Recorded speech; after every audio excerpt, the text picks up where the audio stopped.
with no malice. I mean, we all make mistakes, but that's what life is about, living and learning. A lot of people think what I do is easy, but I can say something about that. And I really don't wanna sound cheesy, but it's time for y'all to hear facts. Me and Pac started this back in '08. No one paid us no mind, but it seems when we work through the bull-ish, everybody want a piece of our time, piece of my time. I can't really help what you think of me. I can't really change your mind. I do it for the love of community, but you would rather waste your time talking about what you would've done better if you were in my lows. Then you probably would've been better if you had your show. No matter what I do, you not satisfied, mortified simply for the fact you not more than mine. But I decline all the back and forth while I sip the wine and analyze all the sleep souls in the woke line. I wrote rhymes during broke times, though at times there was no time. And the lines, they were blurred lines. I tried to search, but I can't find. But what I found, yo, it ain't mine. So what I gotta do to get through to you?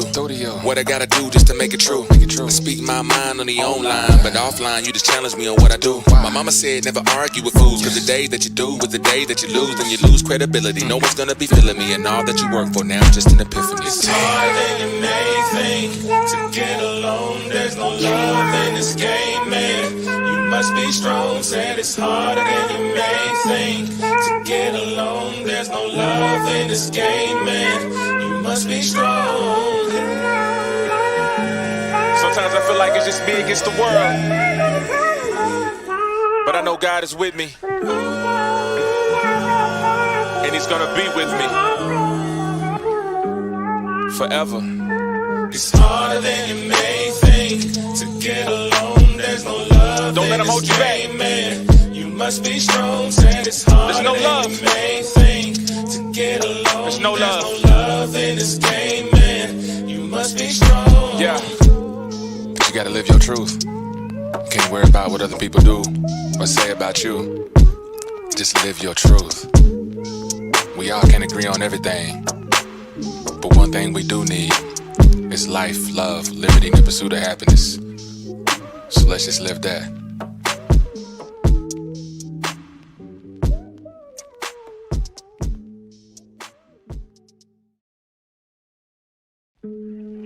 I mean, it's like, no matter what I do, no matter what I say, you're always gonna be wrong if someone dies. But you gotta live your truth, and you gotta make that change the best way possible, the best way you know how, with no malice. I mean, we all make mistakes, but that's what life is about, living and learning. A lot of people think what I do is easy, but I can say something about that. And I really don't wanna sound cheesy, but it's time for y'all to hear facts. Me and Pac started this back in '08. No one paid us no mind, but it seems when we work through the bull-ish, everybody want a piece of our time, piece of my time. I can't really help what you think of me. I can't really change your mind. I do it for the love of community, but you would rather waste your time talking about what you would've done better if you were in my lows. Then you probably would've been better if you had your show. No matter what I do, you not satisfied, mortified simply for the fact you not more than mine. But I decline all the back and forth while I sip the wine and analyze all the sleep souls in the woke line. I wrote rhymes during broke times, though at times there was no time. And the lines, they were blurred lines. I tried to search, but I can't find. But what I found, yo, it ain't mine. So what I gotta do to get through to you? What I gotta do just to make it true? I speak my mind on the online, but offline you just challenge me on what I do. My mama said never argue with fools, cause the day that you do with the day that you lose, then you lose credibility. No one's gonna be feeling me, and all that you work for now just an epiphany. It's harder than you may think to get along. There's no love in this game, man. You must be strong. Said it's harder than you may think to get along. There's no love in this game, man. You must be strong. Sometimes I feel like it's just me against the world, but I know God is with me, and He's gonna be with me forever.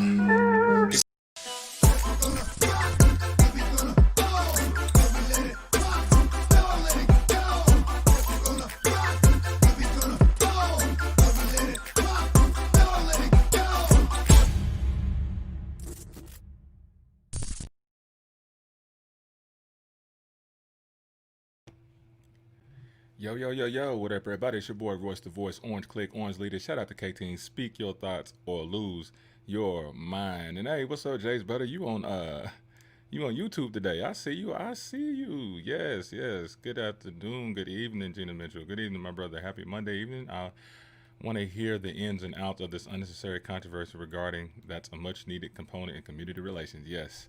And I've got some news for y'all. I got some good news and some bad news. Um, I don't know. Y'all tell me what y'all want to hear first. Y'all want to hear the good news or the bad news? In the meantime, I'm saying what's up to Matt Sweet and everybody that's jumping in. Miss Fernandez, what's up? Shirley Temple is in the house. What up, Shirley Temple? How you living? How you living? Man,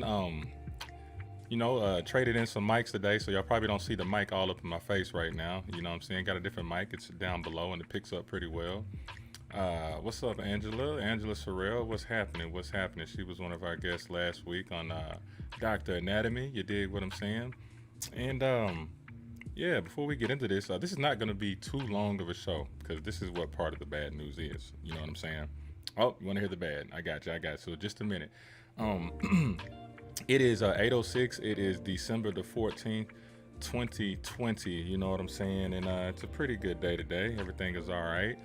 I want to talk to the people today. You know, hopefully I can get some people come in because that's the reason. One of the reasons why it's not going to be not too much of a long show. It's not going to be too long. I want to have some people come in here and kind of speak their thoughts or lose their mind about this particular situation that I'm going to talk about right now. You know what I'm saying? Shout out to Miss McCullough. Shout out to Amber Vasquez and everybody. But what I would like everybody to do, you know what I'm saying? Because we're going to be getting out incentives pretty soon. We're talking about, you know, some apparel, some shirts. We're even talking about a free weekend trip, you know what I'm saying, to the Plantation Ponderosa by my boy, Dr. Anatomy, a.k.a. Herschel Williams with the prescription, you know what I'm saying? So he's giving out incentives. So we're going to be looking for everybody liking, everybody sharing. We're looking for our top fans. So I want everybody to share. I'm going to give y'all like 15 to 30 seconds to share, you know, while I talk my ish for a minute. You know what I'm saying? Just do that for me. Just press the share button, start a watch party. We got to get this going because you guys are the reason why we have over 1,600 likes. You know what I'm saying? You guys are the reason why, you know what I'm saying, every time this show comes on, we have about 1,000 views within the next 24 hours, along with Herschel, along with Nino, with the new addition, you know what I'm saying, to the network of Royce's Rant. Shout out to Nino, you know what I'm saying, and Black Thoughts, you know what I mean? The new addition to the Royce's Rant network. So y'all been showing him love, man. He's been doing good. He's about to hit 1,000 probably the next couple of days, you know, on this intro. So good stuff. So I want everybody to share this, you know what I'm saying? I want everybody to share this. And also, if anybody's thinking about coming in, all right, I'm gonna go ahead right now and I'm gonna put the link right here in the comments, in the Royce's Rant comments. You dig what I'm saying? And yeah, it's already put it there. Man, Josh should speak, you know what I'm saying? So you're gonna see that 30 more thousand times. So I'm gonna be asking people to come in here pretty soon. But when you do, and if you do, before you do it, you know what I'm saying, I need you guys to share. Anybody that's gonna come on here, I need y'all to share because got to help your boy out. You know what I'm saying? We want this word to get out here, and I want to keep you updated on what's going on. Got a couple of screens up and stuff like that. So, you know, I'll be reading some verbatim things because, yeah. And when you get on, you have to make sure that, you know what I'm saying, your service is good, your Wi-Fi is popping, you know what I mean? Because we are recording this on Spotify and Apple, so that's really audio. So if there's a lot of, you know, breakdancing going on in your voice, I'm sorry, like, we may have to boot you out because audio is very important. And of course, I know we do video too, you know what I'm saying? So I am welcoming people to come on, talk about some things with me. So y'all said y'all wanted to hear the bad news first. All right, so, well, the bad news is that the board meeting today, I think it had been canceled. Probably just figured this out about a few hours ago, actually. You know what I'm saying? And I was kind of basing this show around the vote that they were supposed to make today. And just so I will read it verbatim because I don't feel like any spoiler alerts. I've been spoiler alert a lot, you know what I mean? So I'm just going to read this verbatim and make sure, yeah, you can't have no bad Wi-Fi, man, you know, because be breakdancing up in here, you know what I'm saying? So anyway, So yeah, there was no diversity council meeting today. It's going to be postponed until next Tuesday, December the 22nd, and I believe they're going to do it in Zoom fashion. You dig? So let me read that verbatim as far as what they said right here. Okay, it says the Monday, December 14th, City of Tullahoma Board of Mayor and Alderman meeting has been canceled due to COVID-19. A virtual meeting is set to reschedule for Tuesday, December 22nd, 2020 at 5:30 p.m. And it reads here, the current case count for Coffee County is 1.6%, and until this is a sustained decline, the city officials believe that out of an abundance of caution, this meeting and other in-person meetings should be rescheduled to virtual meetings, said Moody. The BMA meeting has been rescheduled for a special called virtual meeting for Tuesday, December 22nd, 2020 at 5:30 p.m. The entire country is experiencing a spike in cases, and Tennessee and Coffee County is no exception. Coffee County numbers for December 13th are as follows. All right, and actually, I may have to pick that. Y'all can actually find that on Tullahoma.gov. Actually, they're saying right now, as of December 12th, there are 604 active cases. That's up 82. This is all up till December 12th. I'm sorry, 12th. 3,691 total cases, up 110. Daily case rate, up 1.06% of population. 48 expired cases, 57 hospitalized, 21% of people tested on the 14th, 2020 were positive. November 18th, 2020, the total cases for Coffee County was 298.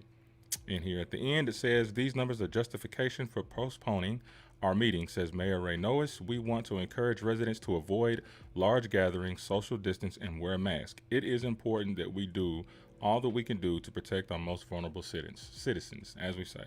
He said, we had met, let me read it. We had met, there was no vote on the agenda tonight, and there won't be one on 22nd. We were having a study session, not voting in study sessions, just as good.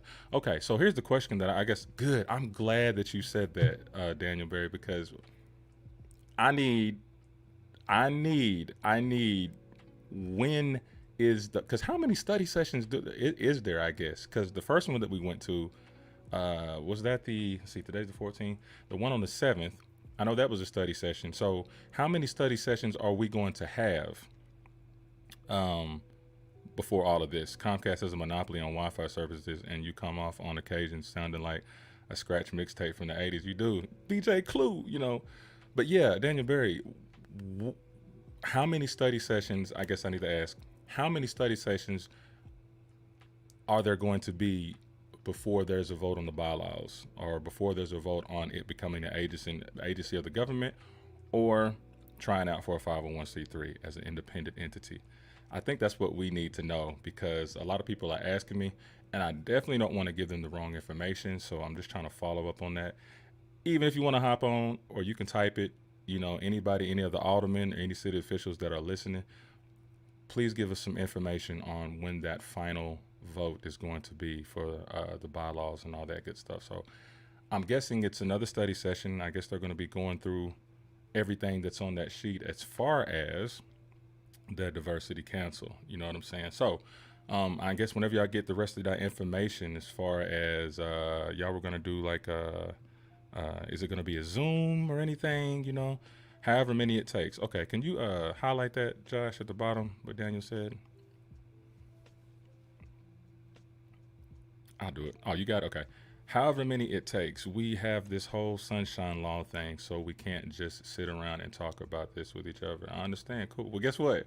Well, the people are going to conversate about it. You know what I mean? I know y'all have a pretty tight niche on what y'all can and can't do, what y'all can and can't talk about. So, just play the game with me. If you want to be metaphorical, be metaphorical. But as of now, I'm just reading that just going to be study sessions until they come up with a situation to where they're ready to vote. So the way I'm looking at it is that this is going to be probably rather lengthy. You know what I'm saying? Let's say Tennessee internet. Yeah, I don't know about Tennessee. I don't know. I don't know. I know here in Tullahoma, it seems like everybody uses the same one, like the Light Tube or the Comcast, AT&T. I'm not sure, but anyway, so being that this schedule was canceled, this study session was canceled. The name of this, what I'd already named it, because I wasn't going to change anything. It was called Diversity or Deny. Now, I know with the titles, I know you guys are like, oh man, golly, it sounds like, like a big thing, like the title's so dramatic in a sense. But here's what I mean by, diversity or deny. And I'm gonna say some things are gonna be really purple today. Like there's gonna be people from the left being like, no, no, and the people gonna be the right's gonna be yeah, yeah, and then vice versa. You know what I mean? But diversity or deny. Okay.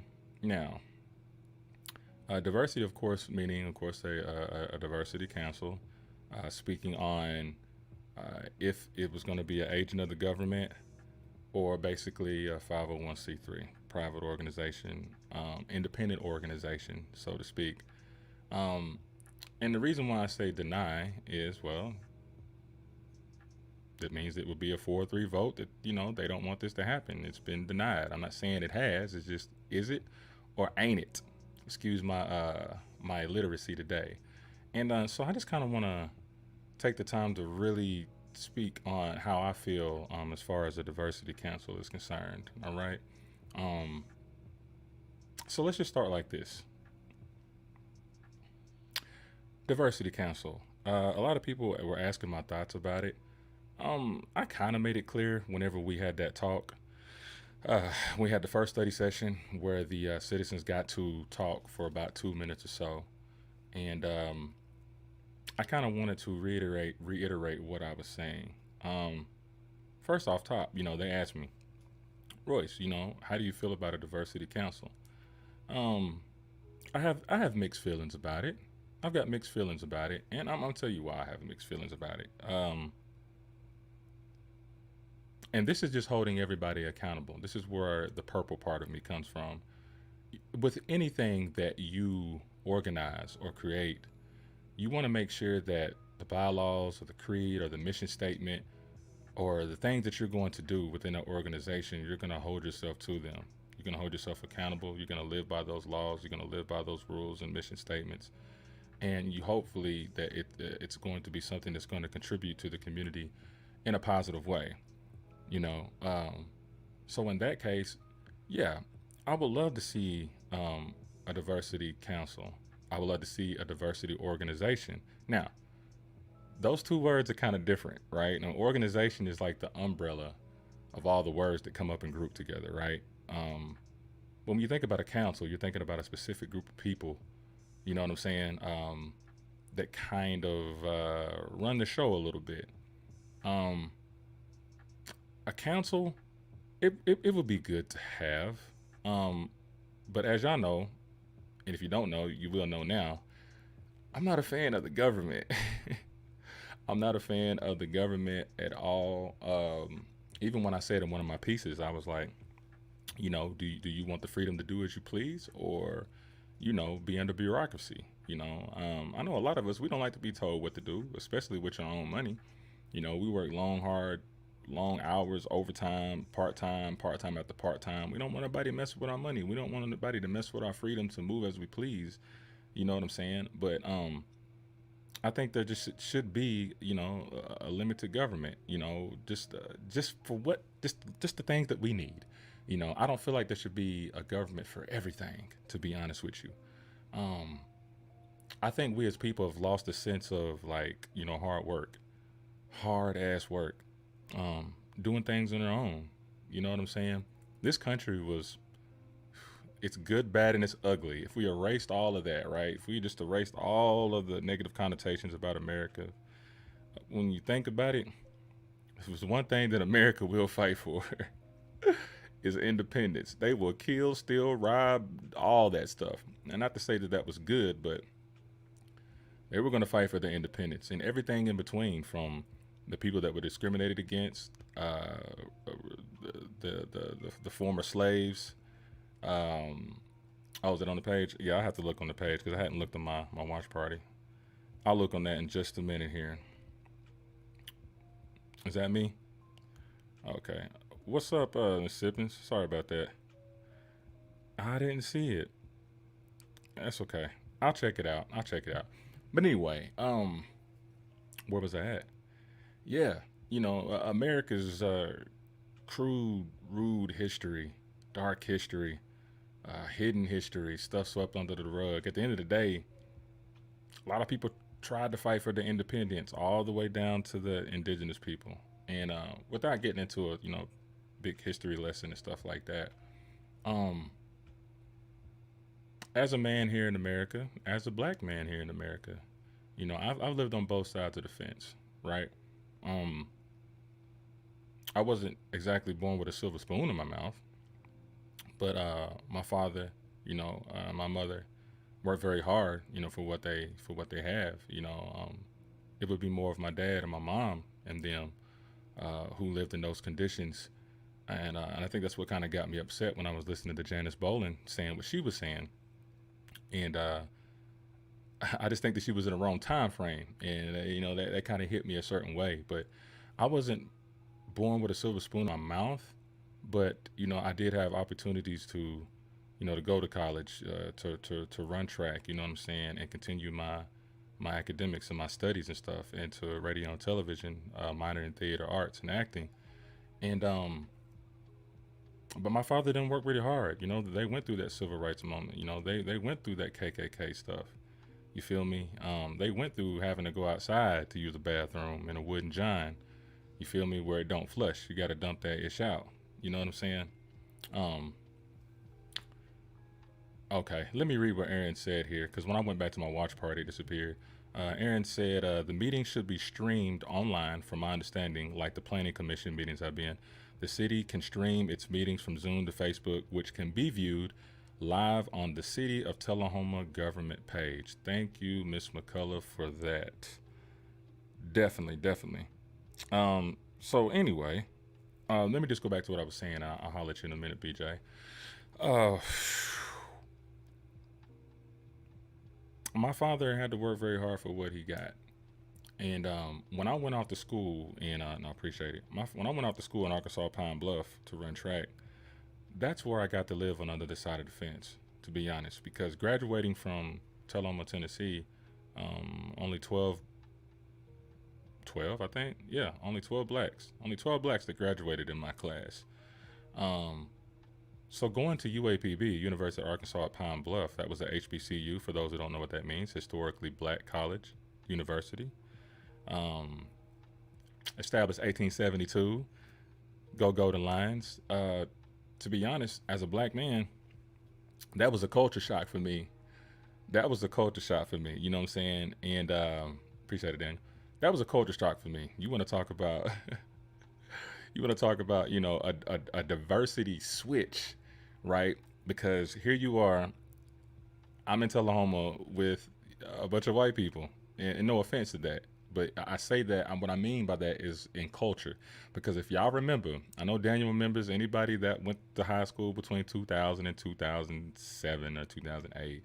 You know what I mean? I'm gonna keep it real. Like, the way we were dressing, when I go back and look at that now, when we had the little plaid shirts, or the dress shirts tucked in the little slacks with no cuff, with the belt showing and stuff like that. And oh my gosh, with the one leg tied up, or when you tie up the belt and have the little piece hanging, I'm just like, that was a culture. That was culture. But when I went to Pine Bluff, okay, um, that was a culture shock. Yeah, for a black man, that was a culture shock. The color of my skin is black, but the culture I lived in was white. I was pretty much influenced by white culture, all the way down to my dialect. When I went to Pine Bluff, see, that was a diversity switch, right? I got to learn a lot about, what I'm saying, my culture, what I'm saying, my history. Definitely learned a lot about black history then, black history. I fell in love with it. Real talk. And so with those 6 years in there, yeah, 6 years, because I changed my major. I quit track after my third year. I just got burnt out. I made it to the NCAA tournament. Got my ass beat by Justin Gatlin. Shout out by him. But hey, I was 3 people behind him. But anyway, skipping to that. When I got done when I was done with University of Arkansas at Pine Bluff, mind you, Pine Bluff is about 80% black, yo, 70 to 80% black. It looks like a daggum ghost town. Real talk. If it wasn't for the university, I have no idea where it would be. And the funny thing that right next to the University of Arkansas at Pine Bluff, in Pine Bluff, there was a city next to it called Whitehall, right? And Whitehall, guess what? Had a lot of white people. A lot of white people. It was so redlined, it was ridiculous. Matter of fact, it was so redlined, you could feel the bumps in the road once you crossed to that next city. You know what I'm saying? You felt that cross, that when the planes connected, you felt that bump, like you were going into a new state, and it was just a different thing. You know what I'm saying? Yeah. So I got diversified, right?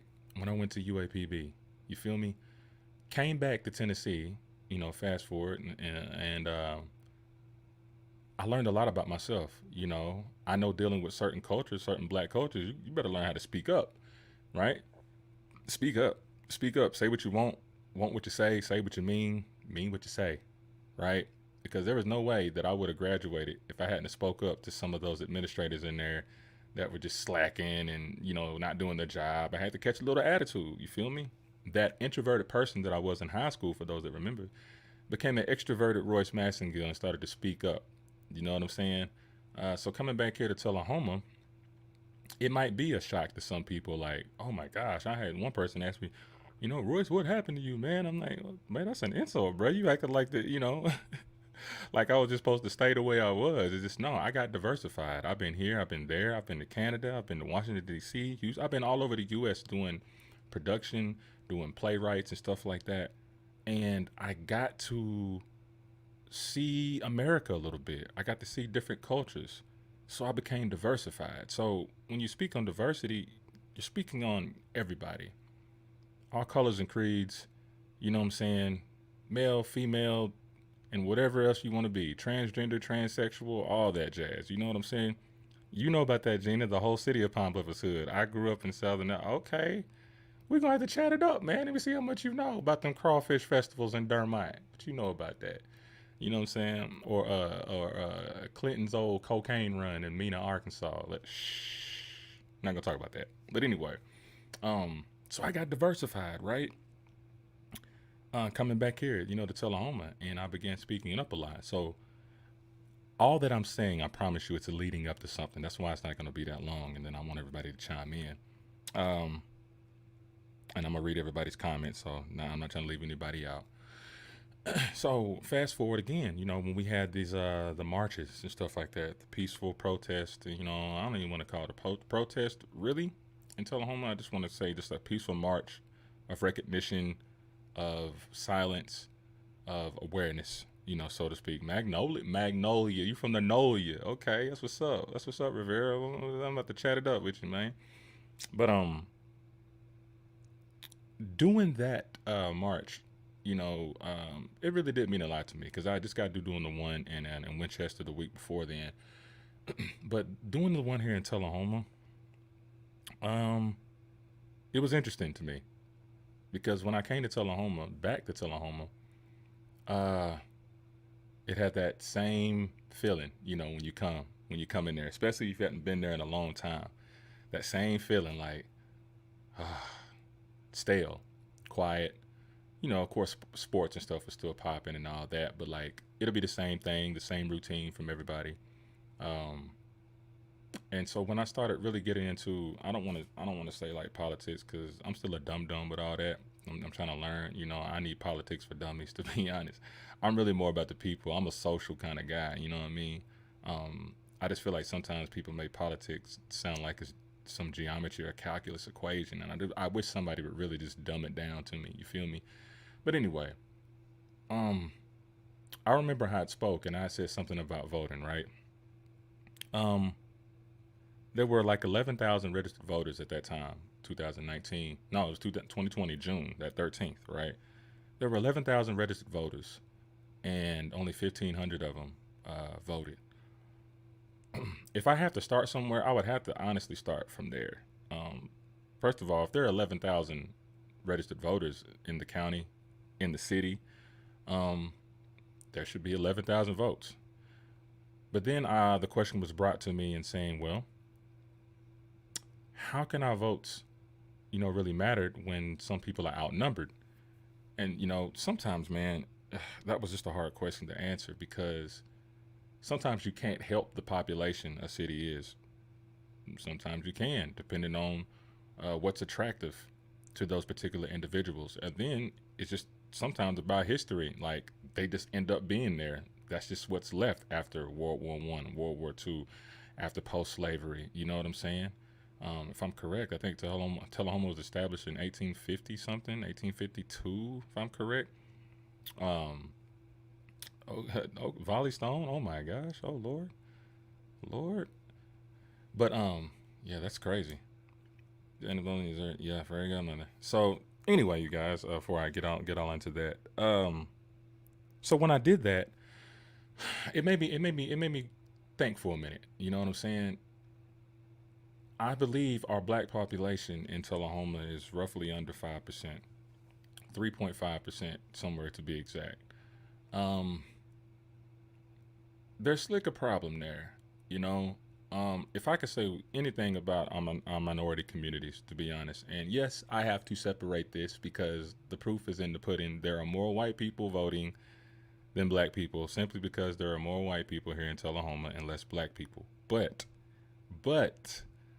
the ratio can be just as even if every black person that was registered to vote voted. And then the question came up again to say, well, what if we had, one of our own people from our neighborhoods, run for a mayor, run for an alderman? Somebody told me, man, every black person in Tullahoma could vote for this person, and that person would still lose because, well, the majority wins, if I'm correct. And this is where I'm kind of tying this in with a diversity council or a 501c3 organization. All right. So these are just my opinions. Let me go on and say my disclaimer. These are just my opinions. Might be a little facts in there, might not be. It could just be a little intuition or conspirizing. But y'all know I'm open to be corrected with any type of facts that you want to give. You know what I'm saying? I don't mind any of that. Okay. So when I think about diversity, being a council, it's just one of those things just like this. Put yourself in this situation. Let's just say that there is a diversity council as an agent of the government, right? I was told that, they said it would be more convenient, and they said it would hold the government more accountable, keeping them on their toes and all this stuff. Just be more convenient to get things done, what they tell me. Some people say it would be a good look on the city. Everybody else is doing it, I hear people from an opposing side saying, well, we're already diverse. It's in our laws here that we're not supposed to discriminate by skin color or condition or sexual preference or basically who you want to be. And that person is right too. But there's an elephant in the room when it comes to that, in my opinion, because we have seen discrimination these last 30 years between Winchester and Tullahoma.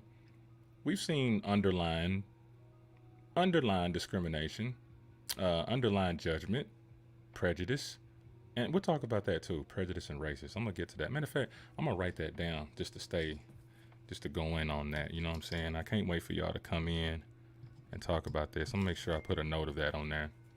But before I go in, we've been rolling. Got you. Josh, you know when I'm about to go in. So before I go in, all right, we're going to go for a quick commercial break. But what I want y'all to do in between time is please share, because I know somebody want that free weekend at the Plantation Ponderosa. I don't know about y'all, but I need to share this on these commercial breaks. So we'll be back in just 1 minute, y'all. Sit tight.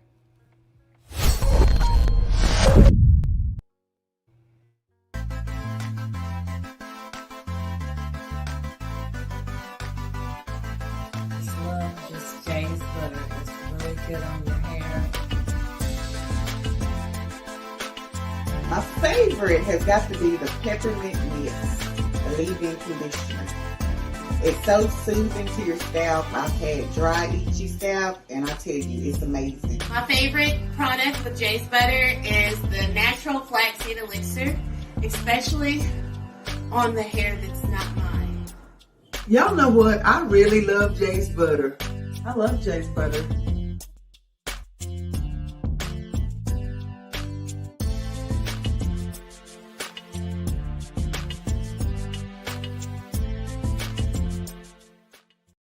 What up, everybody? It's your boy, Royce the Voice, and I just want to give a shout out to our sponsor, Kevin Lambert, aka The Cell Phone Guy, now has a new website at www.tncellphoneguy.com. He will turn your phone from hell to heaven. He's open 24/7. He'll have your phone done in about 30 to 45 minutes, an hour at the most. There's no other guy that I would rather call locally. It's Kevin Lambert. So y'all make sure y'all check him out, all right? He will turn your phone from hell to heaven. www.tncellphoneguy.com.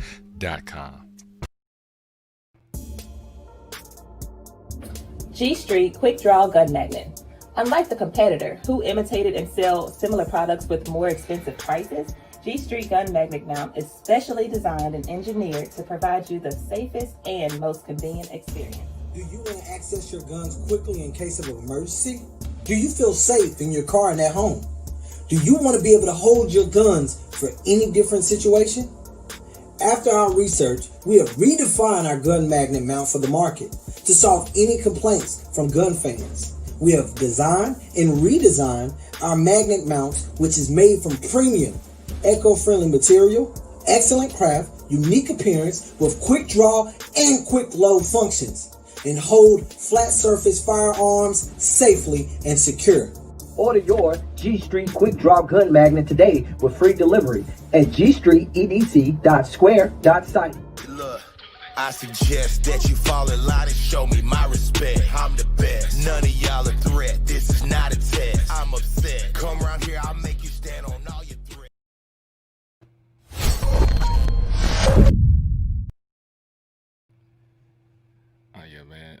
Shout out to Jay's Butter. Shout out to the Cell Phone Guy. Shout out to Nino and his G Street accessories. You know what I'm saying. Just in case you don't want to get caught slipping, you make sure you slide on and get some of his gear out there. Y'all make sure y'all holler at by calling the cable guy again, the Cell Phone Guy, man, to get that phone fixed before the holidays. And of course, Jay's Butter, man, get that scalp nice and moist and let it grow, because it's been working for my beard, as y'all already see.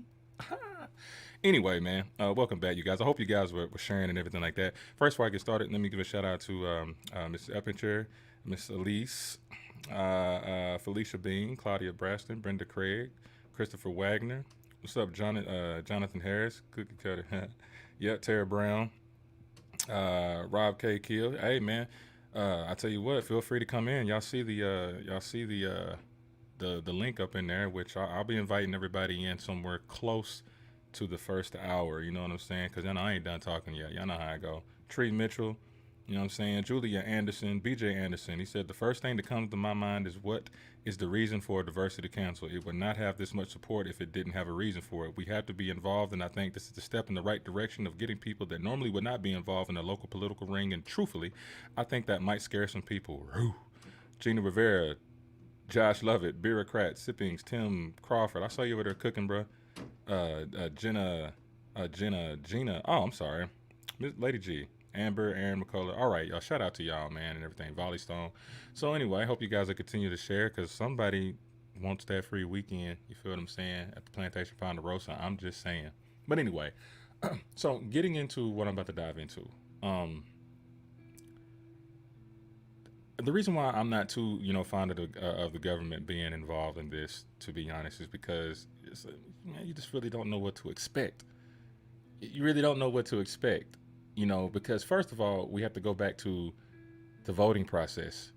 The people that we put in our seats, and our alderman seats, and our mayor seats and stuff like that, those are the people that are going to be voting things like this and things like that and others. They're the ones that are going to be making that final decision on if it is or if it ain't. You're going to put money into it or you're not. Because from what my understanding is, an alderman's job is really mainly handling that big budget and figuring out where they're going to disperse or allot certain things in whatever branches that we have in this city, right? And I would hate to have somebody in control on how much money they're gonna give me, what I can and what I can't do, having permission to do this and do that. I don't know about that. I don't know. So it's not that I'm not for a diversity council. I'm just not for government control. That's just being real. And that's why I wore this. Got the red and blue and it blends in, it makes purple, because I'm kind of in the middle of some things, man. Like sometimes, man, don't you just want things for yourself? You know, and I got to give a shout out to Rupa on a specific thing that she did this past summer, just to be honest with you. Myself, amongst others, you know what I'm saying? I took advantage and I used my platform to kind of speak out, you know, speak about Jefferson Park and, you know, what possibly needs to be done, you know, with the courts and the basketball goals and stuff like that. She herself mainly went out there and raised somewhere between $15,000 to $20,000 within a summer's time, right? And that got me thinking for a minute. I'm like, hey, you know, if she can do that, that one person, right? I'm imagining how much money can we do as a unit? You know what I'm saying? How much money can we raise as a unit?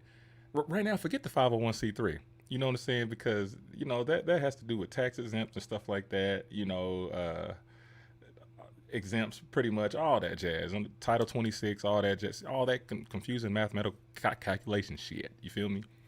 Let's just forget about 501c3, right?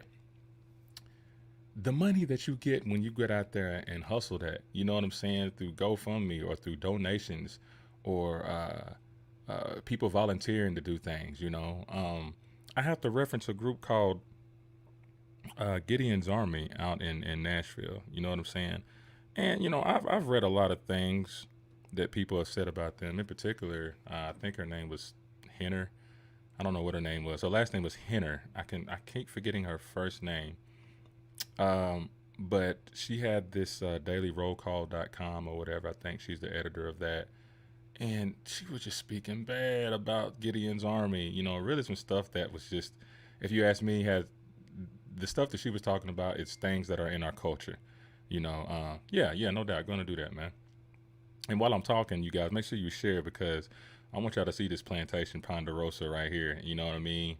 Right there in Carthage, Tennessee. You know, that's Dr. Anatomy right there. I'm telling y'all, man, like, we got to see these shares. We got to see these likes up. I know somebody wants a free weekend at the bread and breakfast, 30 acres of land. You get to ride the horses. You dig what I'm saying? And some of these are Tennessee walking horses too. You know what I'm saying? Big boys. You know what I mean? Y'all make sure. I just need y'all to share, because I'm gonna be watching and seeing who's sharing. I'm gonna get some new people up in here. You know, let them know what's going on.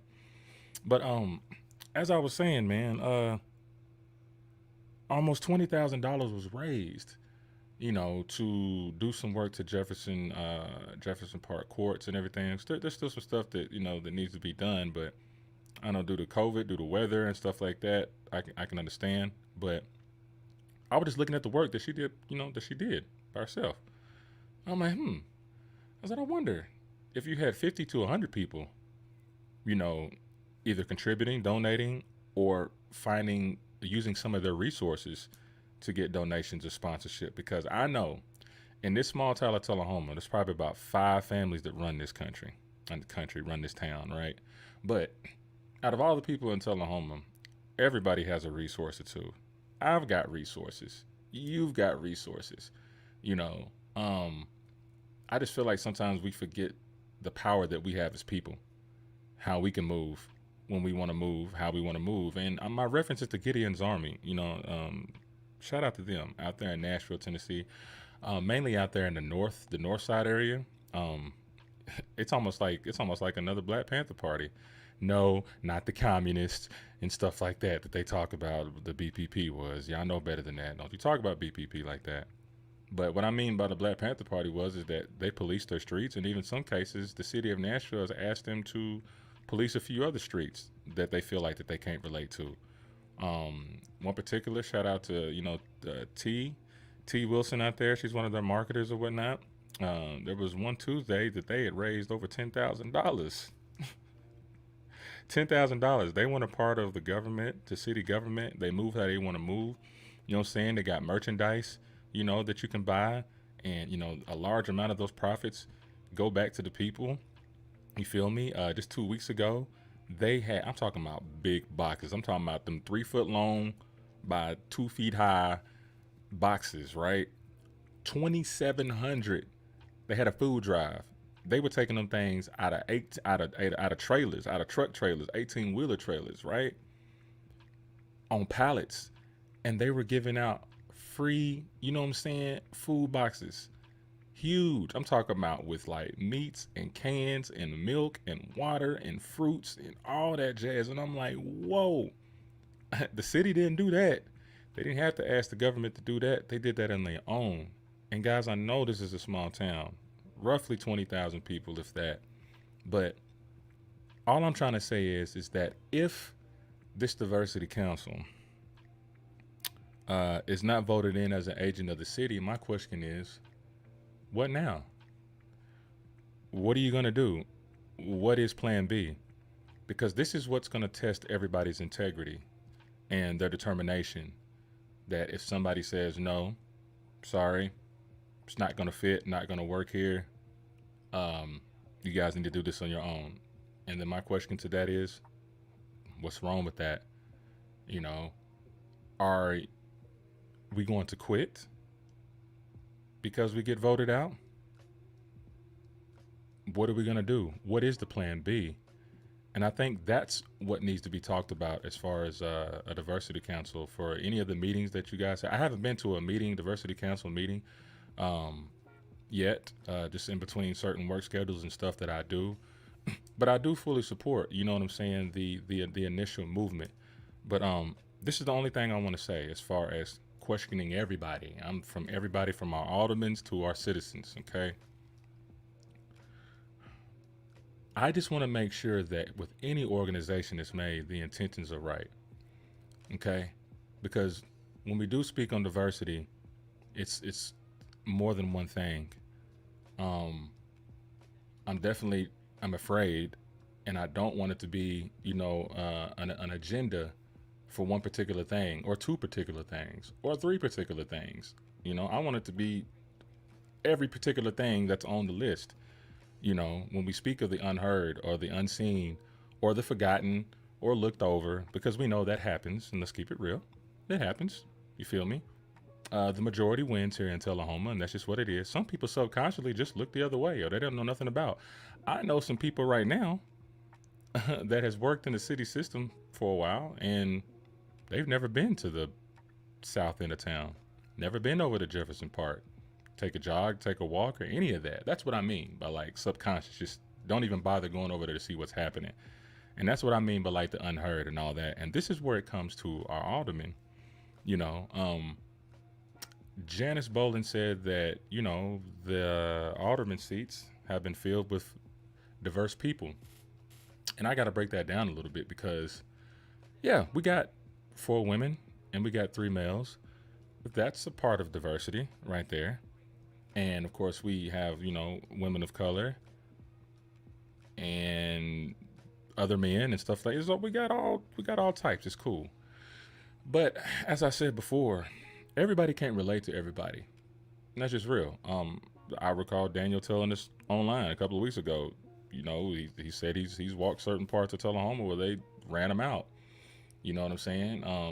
And that's really due, I told Daniel, that's just really due to, hey man, we ain't seen you around here before. You just kind of pop up, and running for campaigns and stuff like that. We ain't seen you. That's how we are in the hood. If we ain't seen you on a regular basis, and when these politicians come out the blue and they start campaigning and passing out things, you know what I mean? Black people, minority people can read that.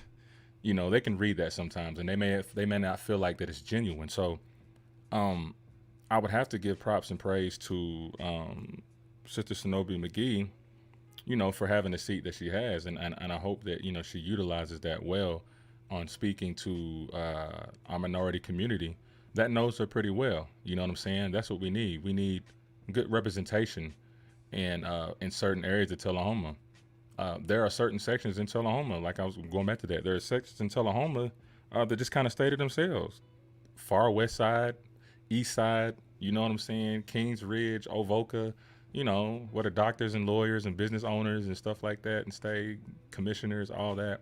Then you got, you know, the first part of the East Side where it's poor, government assistance, Tullahoma Village, Cedar Lane, Ada Farrow, Eastgate. Eastgate looks like one of them college dorms I used to be in. You know what I'm saying? But when it comes to the Diversity Council, I just want to make sure that its true purpose, you know, is for everybody. I want it to be for everybody.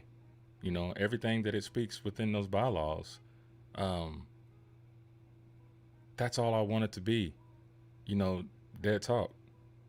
I know we're diverse as a city, you know, somewhat, but I think that we haven't really took the time to get to know the people who are in our seats or who are in our offices.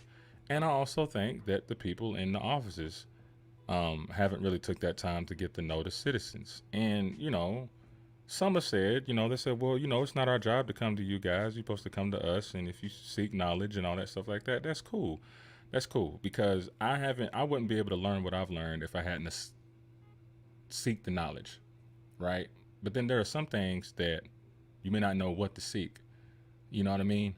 I can say a word to somebody and they never heard that word before. And it's not their fault that they ain't heard it. You know, how did they know what to seek for if they didn't even know that word existed? You know, sometimes somebody with that knowledge needs to come on down and pass that knowledge down, because some people just don't know what to seek for because they are a product of their environment.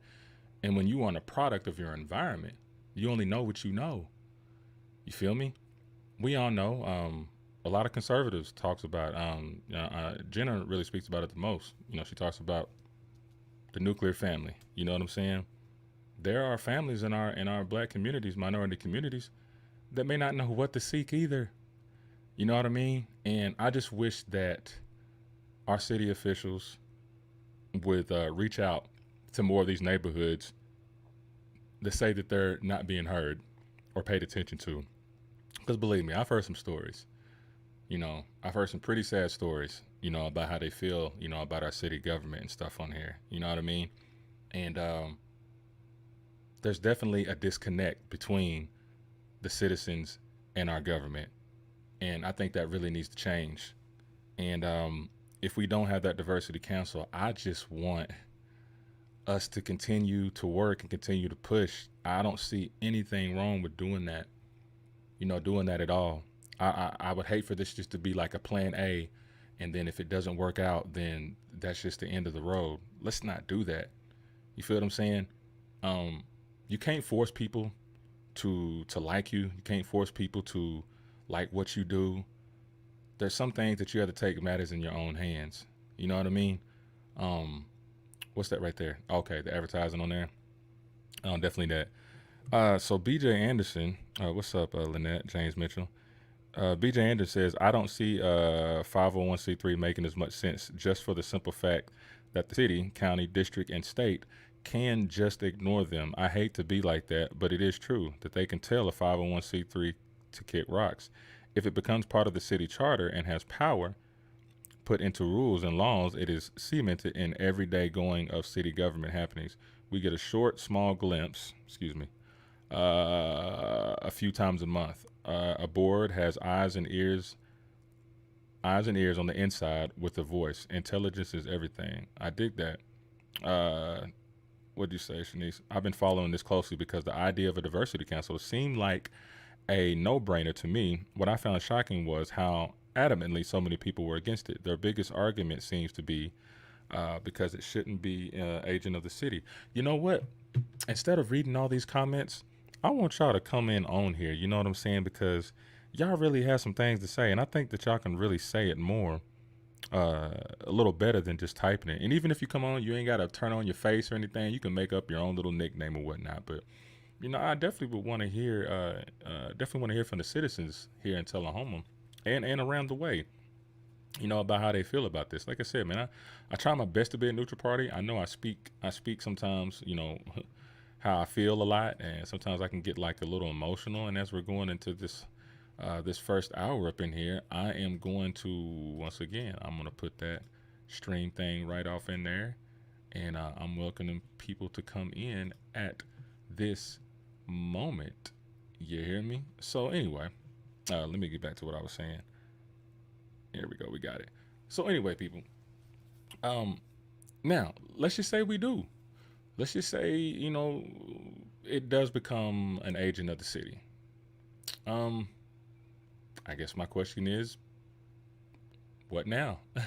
What kind of things are going to be orchestrated? What kind of events are there going to be? You know what I'm saying? I'm excited to see that, or to even be a part of that, And like I said, everybody's saying some good things as far as why it would be a good idea to be a part of the government. And I understand that. I hear you,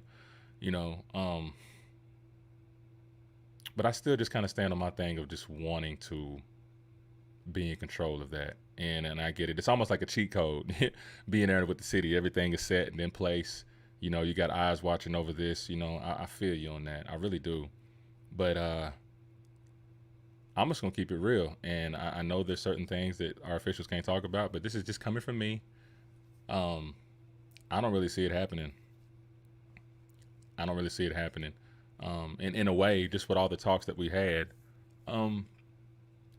it doesn't look like that's going to happen. That's just me. I can just tell by people's body language, some of the words that come out of their mouth. Even I know I asked one guy the other day, I was like, well, I said, if it doesn't become an agent of the city, I said, would you be a part of some of the events that they would be throwing or anything like that? And he hit me back and he said, under this great republic, we have a right to choose what group we want to join or even support, So with that being said, I won't be in support of either way, whether yay or nay. And I'm like, that's cool. You know what I'm saying? I wasn't trying to make you do it, but it's interesting to see what's on people's minds. And you don't want to assume, how they really think, because here's the thing about this.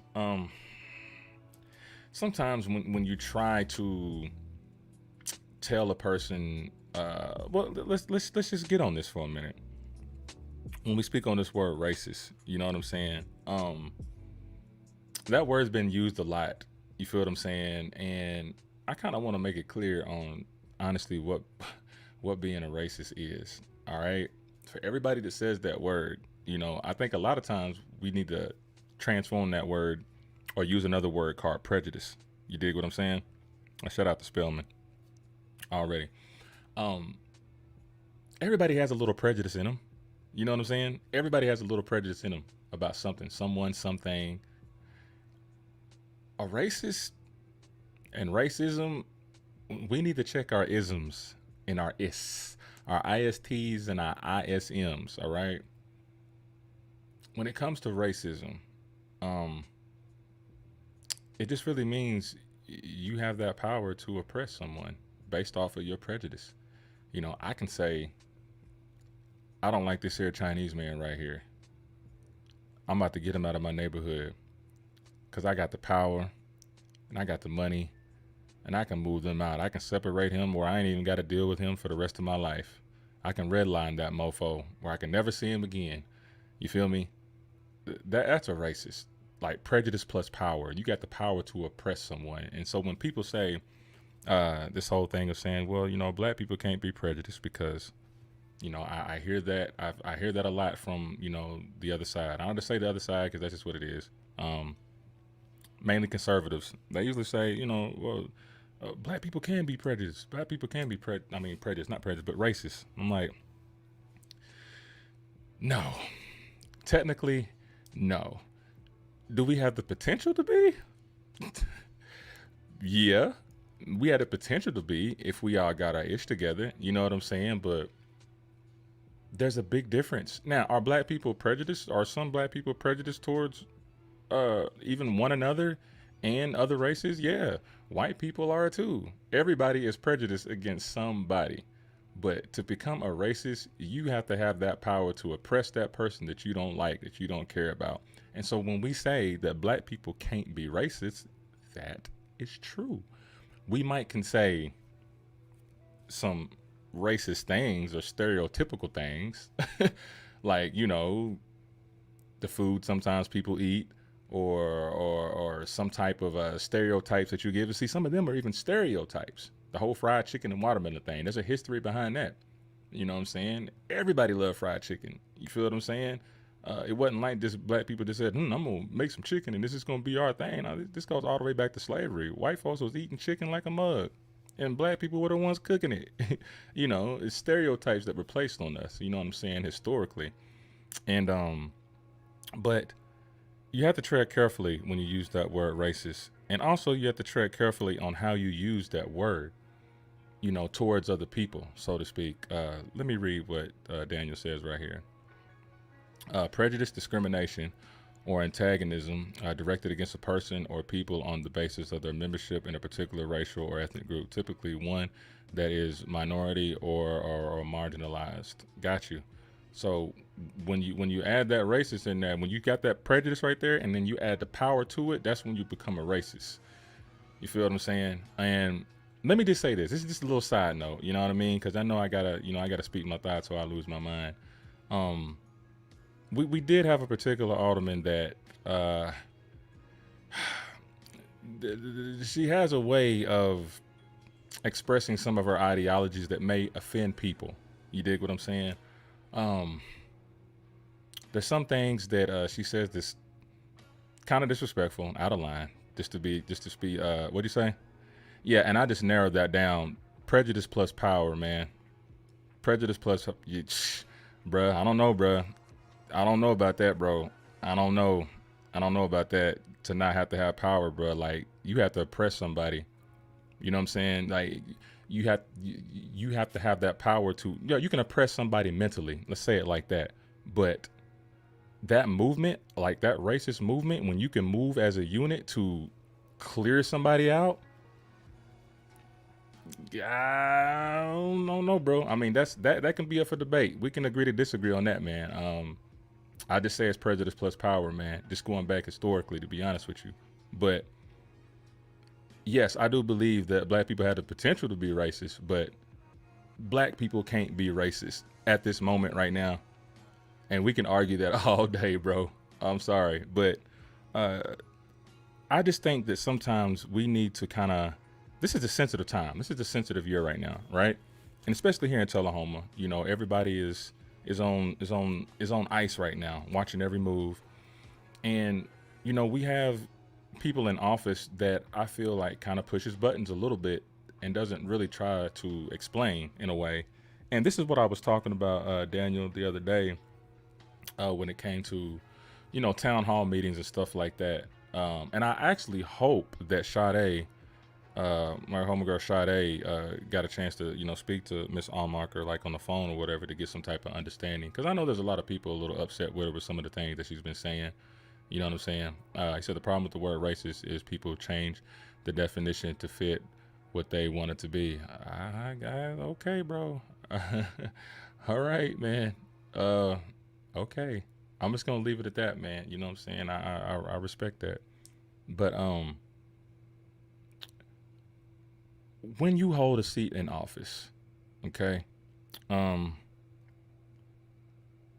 believe there's a certain way that you have to conduct yourself. You know, I know you can't be available all the time to speak to the citizens, because I know there's a job that you have to do, that you have to focus on. And being an alderman here in Tullahoma is like a part-time of a job. You know, don't really get paid that much, but at the same time, I always say, you asked for the job. You wanted that job, and now you got that job. It just so happens that, you know, you got people that you have to tend to. I know there's budgets and things that you got to worry about. I know there's things that you got to figure out where you got to place certain monies here and there. But I mean, what other representatives do we have that are going to listen to the people? I really would like to have like some, you know, town hall meetings, you know, once a month, every quarter of the year. You feel what I'm saying? 3, 4 times out of the year. I think we should have a town hall meeting so everybody can speak, you know, how they feel or what they see, what's going on, you know, around the area. Because I'll stand firm on this. There's just, like I said, there are parts of Tullahoma that are being ignored. And until I see South Franklin, Coffee Street, Jefferson Street, on that, BOMA list for roads being fixed, I'm just going to keep saying it. You feel what I'm saying? Really do. Racism, let's see. A belief that the race is fundamental determinant of human traits and capacities, and that racial differences produce an inherited superiority of particular race. See, Daniel, when you say when people try to fit it to makes them feel comfortable, like there's so many definitions. You got the Webster there. You can Google it. It's going to be a different definition. So we can argue definitions because all we got to do is just find another source and it'll say something different. I just conglomerated it into prejudice plus power. Period. Because honestly, what would you call racism before civil rights? What kind of racism was that? You know what I mean? But that can be another topic, to be honest. But just going back to that, man, there needs to be an understanding between the citizens and our people here that hold these seats. All right. We have an alderman that says things that gets under people's skin, and I think it needs to be explained thoroughly to the people so they can understand where he or she is coming from, because the people want to know, and the people don't understand. They may be confused. You dig? And there needs to be some accountability for words being said, at the end of the day. Daniel, I hear everything that you're saying, and I would just kind of have to go back to, what you were saying about as far as, just reaching out to the people. And I'm just keeping it real, bro. I'm speaking to you and all the 6 of them. Anybody that's even planning on running in 2022 or whenever the seat runs out, 2022. This is what I don't want to see from the people who hold these seats or who want to run for a particular seat in Tullahoma. Don't come in these neighborhoods and be temporary. Don't come in these neighborhoods and shake hands and kiss babies and stuff just to get a vote. I think that's kind of old. I think the people see through that. And the fact that there are a lot of content people in Tullahoma, because once again, I do feel that there are certain individuals in our history of city government that only cater to a certain group of people, but only around them when it benefits them, when it's time to vote. I would say this to you, Daniel, in the past. I would say this to Jenna, to Zenobia, to Dunn, to Blanks, to Rupa, to the mayor. When it's running time, when it's running season, and I'm specifically talking about in our minority communities, it's the same thing. There's pandering, there's patronism, sympathy, empathy, I guess. To me, I feel like it's a show sometimes, because once that campaign was over, where were you? Where were y'all? Where was everybody? And half the time, that's why I feel like people probably don't vote, or they don't feel like they're being heard, because y'all only come around when it's election time. Churches, like Sharon Johnson said, or in churches. I mean, it's the same thing. You even see it on TV. So when we speak on diversity, right? If you say that, well, we don't need a diversity council because we're already diverse, we're under the laws of, us not discriminating against someone. You feel what I'm saying and all that? Okay, cool. I feel that. But it just feels a little less genuine when I see you guys out there campaigning and stuff like that, and you're only hitting certain neighborhoods for particular things.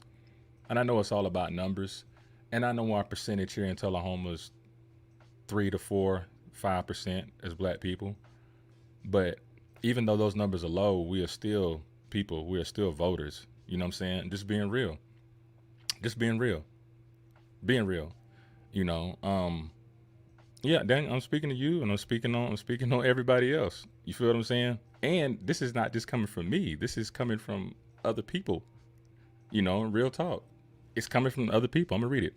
That's BS for us. I'm down at Jefferson Street Park minimum once a month. I clean the park, check the equipment, drive the neighborhood to look for areas where trash has built up, report bags of leaves that need to be picked up. I do the same of every area of every town every single month. Well, I'm gonna have to check with my constituents because I'm hearing less, brother. I'm kind of hearing less. You feel what I'm saying? And if you are doing it, right? I'm not trying to say you got to broadcast it, but bruh, like, what's up? Why don't you hit a brother up? You know what I'm saying? To come skate with you and see what's good. Real talk. Anywhere else does not mean the other word not. Now, I feel you. Now, when you say we, are you just saying we as in everybody? Or you're saying we as in you? You know, because what's up, millennials? Because if it's just you, then you need the 6 other people to do that stuff too. But these are from my constituents. They say that they don't see you, bruh. You know what I'm saying? And I get it with the trash pickup and stuff like that. That's cool. That's cool.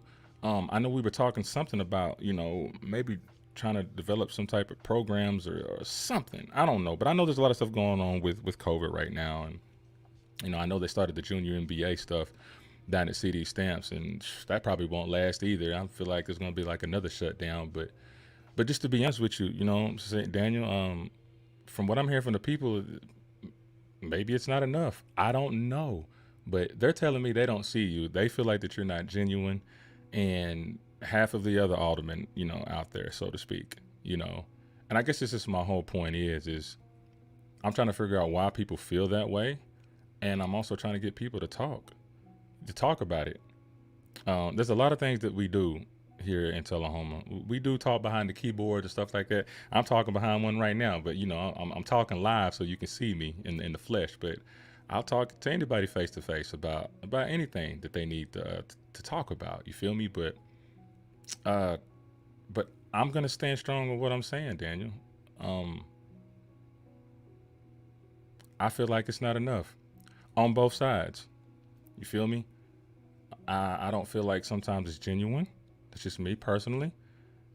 Not with just this year, 2020, but the 25 years, 30 years I've been here in Tullahoma, in and out of Tullahoma and stuff like that. You know, sports is a big thing here in Tullahoma with football and basketball and stuff like that. We have a lot of athletes that, you know, that make it to the league and stuff like that. And a lot of stuff is, you know, is highlighted. Academia is a good thing here. You know, the academics here in Tullahoma is pretty great. You feel what I'm saying? But, I got you on that. But I'm going to expound on that and some more, okay? We're going to take a quick commercial break because, yeah, BJ just popped up in here. So, BJ, sit tight. We're going to hit this commercial break, and we're going to be right back, all right?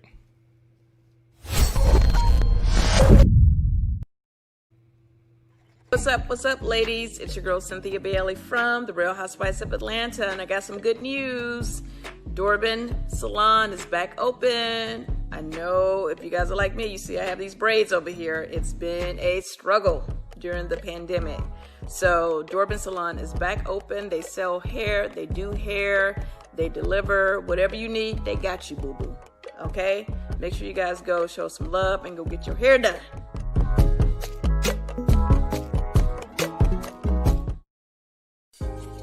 Hey everybody, Eddie George here. I just want to encourage you to shop at local small businesses like Dollar City in Nashville, Tennessee, your neighborhood convenient dollar store providing various brands and different products. They need your support. We got to go support them during times like these. Check them out. They do an exceptional job. Support our small businesses. Thank you.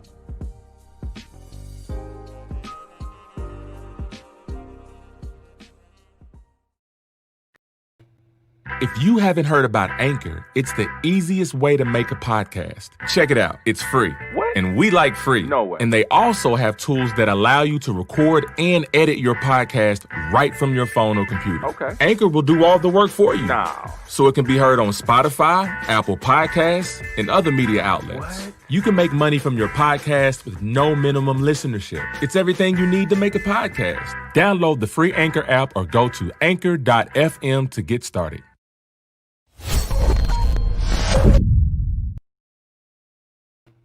What up, it's your boy Royce the Voice, One Click, Orange Leader. Shout out to K-Team. Speak your thoughts or lose your mind. Man, I'm about to lose my, hold on. I'm about to lose my breath, man. I didn't get in like another drink. Man, go ahead and bring BJ up in here, Makai. What's up, man? What's goody? Oh man, Charlie Sheen in the house. What's up, man? How you living, bro? I'm living. I dig that, man. What's going on in your mind, man? Just holler at me, man. You tell me something good. Tell me something I should know, should be doing. What's up? Well, here's my thing. You had all these people at this last meeting, right? Yeah. And they were all telling everybody that you don't need a diversity council because none of this stuff is happening. We're already diverse. Gotcha. We've seen the same thing in Franklin County. We have people saying, well, racism doesn't, we don't have that here. What are you talking about? That's the biggest thing in the world is convincing people that something doesn't exist. That's true. Tell them enough to say about, what are you talking about? What? Show me an example. Prime example. Somebody that watches this show a lot, you know, I think he's got me blocked right now on Facebook, but still. Yeah. I know you're talking about. Yeah, but like he's always like, you know, well, show me an example. Give me a name. Yeah. Well, no, it happens. Like, you know, just because somebody don't want to put the name out there or whatever, there's still racism, there's still division, there's still, you know, all these things. We wouldn't even be talking about having a diversity council if it wasn't needed. I feel you. I feel you on that. And you know it. And I guess I'm trying to get you know questions answered like on both sides because it's. I'm gonna keep it real on the conservative side. It seems to be more deflection, or that's not true. That's not true. That's not true. That's not true. Like, okay, well. Can you explain that? You know what I'm saying? Can you explain why you feel that there shouldn't be a diversity council or diversity anything? And like you went back to that meeting that they had last week. When Janice did say that, you know, it just kind of cracked me up because she contradicted herself throughout her whole speech, pretty much so, you know.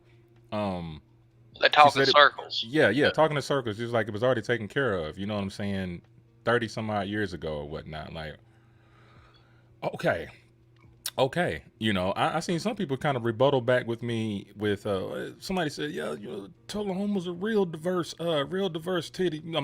I'm sorry, real diverse city. You see, my mind's on the wrong thing. A real Charlie diverse Sheen. city. Yeah, see, a real diverse city. I mean, look at all the people y'all got playing football and basketball and stuff. And I'm like, bruh, I said, hold on. Playing football and basketball, huh? Football and basketball. That's what I see. I'm not gonna call that person now. I'm just saying that's just what that was his argument. And I'm like, bro, like, no, man, like, no, this is deeper than any sport. You know, we're talking about something deeper than that, my guy. You know, and I just never could really get a clear answer from those particular individuals. You know, I just feel like I'm being ran around in circles. And if they say that it's been taken care of, then I must ask the other side, are they lying? And why are they lying? I want somebody to talk to me and tell me how they feel about what they said on that, you know? And particularly this lady, you know, with Janice, I really don't see how, honestly, anybody from the left or the right or in the middle could really be enthused by this speech that she said. I mean, I don't know. How do you feel about it? Well, again, she was talking in circles, and she was pandering to. She knew what she was saying. She knew what she wanted. You know, pandering to her base, and said just enough to, you know, throw everybody off. Talking, well, like she said, "Oh, I had a lesbian one time come in my office." Really, one? Just one time? Yeah. That was it. Like, now, and I would say this, and I call Daniel's name out enough because he's thorough and bold enough, you know what I'm saying, to hop on or even just talk his ish or however he feels, and I respect that. So if I call your name out a lot, it's because you talk back, and I like that. I like that, bro, regardless. But this is what I was, you know, just saying, like, how can you not see, Daniel, Jenna, all the other aldermen in there, how can you not see exactly what Janice was doing? And then how can you honestly explain that what she says was right? I mean, you feel what I'm saying? I just don't see how anybody could honestly defend all that what she was saying, to be honest with you. Even just how she came up. And like I said, I studied body language.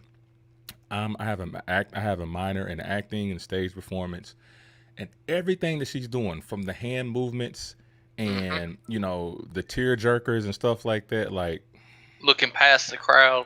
Just to be honest with you, what's up, Sade? Yeah. Sade, did you ever get a chance to speak to Jenna Allmarker? And if you did, let us know what's good. But you could just tell, like, when I was sitting there in the back, I was talking to one of my people. I was like, she's not crying. And to be honest, and this is another thing, I'm gonna be real with you, to be triggered for something that happened 30 years ago, right? But you're messing up the name, you know what I'm saying? Because it was Lonnie Norman, by the way. But then she was talking about Eugene's wife and the situation that happened. It was just like, look, I just don't believe that she was that close to that person to automatically just start a tear jerk at that moment, and holding the chest and tearing up the eyes and stuff like that. It's Daniel, come on now. Bro, you can't, if you I'm gonna keep it real. If you are defending anything that Janice Boland is saying, or anybody that's defending anything that she's saying, bro, that goes to everyone on every side. You're right. But guess what, sir? We're talking about Janice Boland right now, my dog, my dude. You can't defend that. I basically, what your statement just says, you're agreeing that you can't defend that, and that's all I want to know. That's cool. Sade said I didn't, but I screenshot her number, so I'll give her a call, most likely. Well, make sure you give her a call, because it would be good to speak to her and see what she means, because I've had plenty of talks with Jenna off the record to try to understand everything that where she's come from. And so when I come back here, I am neutral about a lot of things, because what I speak behind closed doors about people, you know what I'm saying, I try to keep that just intact or whatnot, and I encourage everybody else to speak to, their officials and stuff like that, off the record, and kind of get to know them. But I didn't mean to cut you off, BJ. Go ahead, man. No, and to add into that, right now you got a lot of people that are looking at this as a black, white, brown, everything else thing. Sorry, Daniel. Mm-hmm. But at the same time, you go over, to any of these, government housing, anything like that, you see as many poor white people as you do black people, as you do Hispanic people, as anything. Yeah. But you got to add that into it. So, okay, yeah, you can be poor and white, but imagine being poor and black, being poor and gay. You got all these different things, coming together, and you're adding on, you're compounding every time you add something. Yeah. And that's where your diversity needs to come in. And those are the people that aren't heard. Like she said, how many years has she been a politician? How many years has she been in the public eye? And she's had one lesbian? Come in. I know I'm stuck on this lesbian thing, but I can't believe in 30 years that's the first time, a lesbian has come to her office.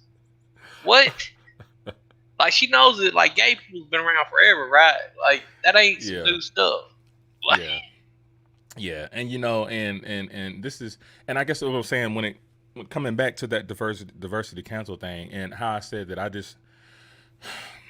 just wanted to be able to represent everyone, you know what I mean? Because at the end of the day, it doesn't matter if you're gay, you're straight, bisexual, TGIF, I don't know all that. You know what I'm talking about, y'all. Don't hurt me, man. I'm just trying to be, funny, but LGBTQIA, all that stuff like that, regardless. Okay, got you. I just want us all to be treated the same, all equal, just equal rights across the board, which we should have. I don't think that we want any kind of handouts or anything like that. I really just feel that it's a call just to be heard, to be recognized, to not be discriminated against. Blase. But I know people have other different opinions. And we got DB, we got Daniel Berry on the line. Can you bring him in, sir? I told myself. Testing 1, 2. Okay, can you? All right, good. Man, I told myself I wasn't going to hop on. Oh, man, come on, man. You know I'm all for it, bro. What's goody? This is BJ's online. What's up, BJ? Yeah, and I've never really had a chance to, speak with BJ too. And So I think that there's potential for some good conversation. For sure. To address kind of what something BJ just said, I know that I'm not going to speak for anyone else but myself. So, oh, thank you. You reading that in the comments? Got him again. What's he saying? Is that Robert Happy Allen? No, Robert, that's not what happened. But I'm not going to share what happened because that's between him and another individual. But no. So if you want to speak to that individual and ask him why, he did not. I would suggest doing that, but don't spread garbage rumors like this.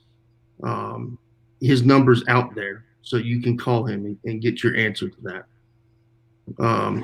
Back to, I'm going to speak for myself and nobody else. One, I do not condone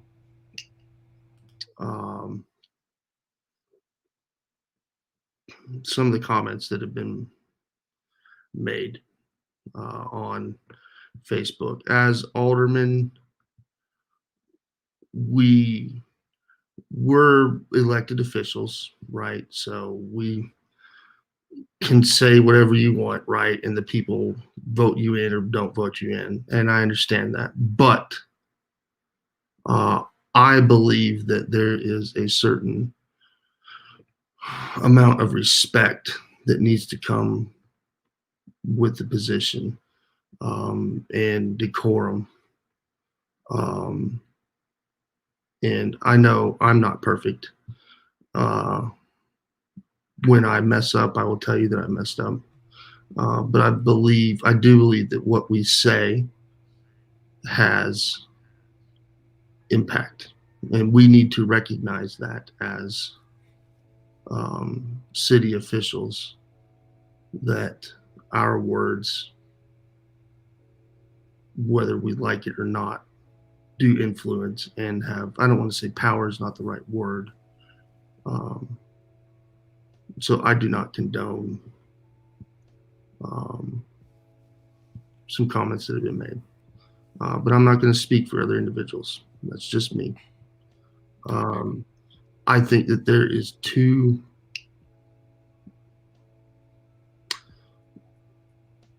Where do you think this all came from? Let's start there. Which part? Just speculations, assumptions, context in or out of place, things about you, things about other aldermen. Where do you feel that stems for? I mean, did it just come out of thin air, or was there really something that popped off to make people feel the way they do? What do you think? I always think that people feel the way that they do for a reason, right? And I will never discount somebody's perception or interpretation or doubt how they feel. They feel that way for a reason. Whether it's right or wrong, they still feel that way. And it does bother me when people do of me. I can only, and I'm not always going to agree with somebody, but I do have, I will always empathize with somebody's feelings. I think that the appropriate thing to do, you sat down and had conversations with me. I don't think that I'm a difficult person to talk to.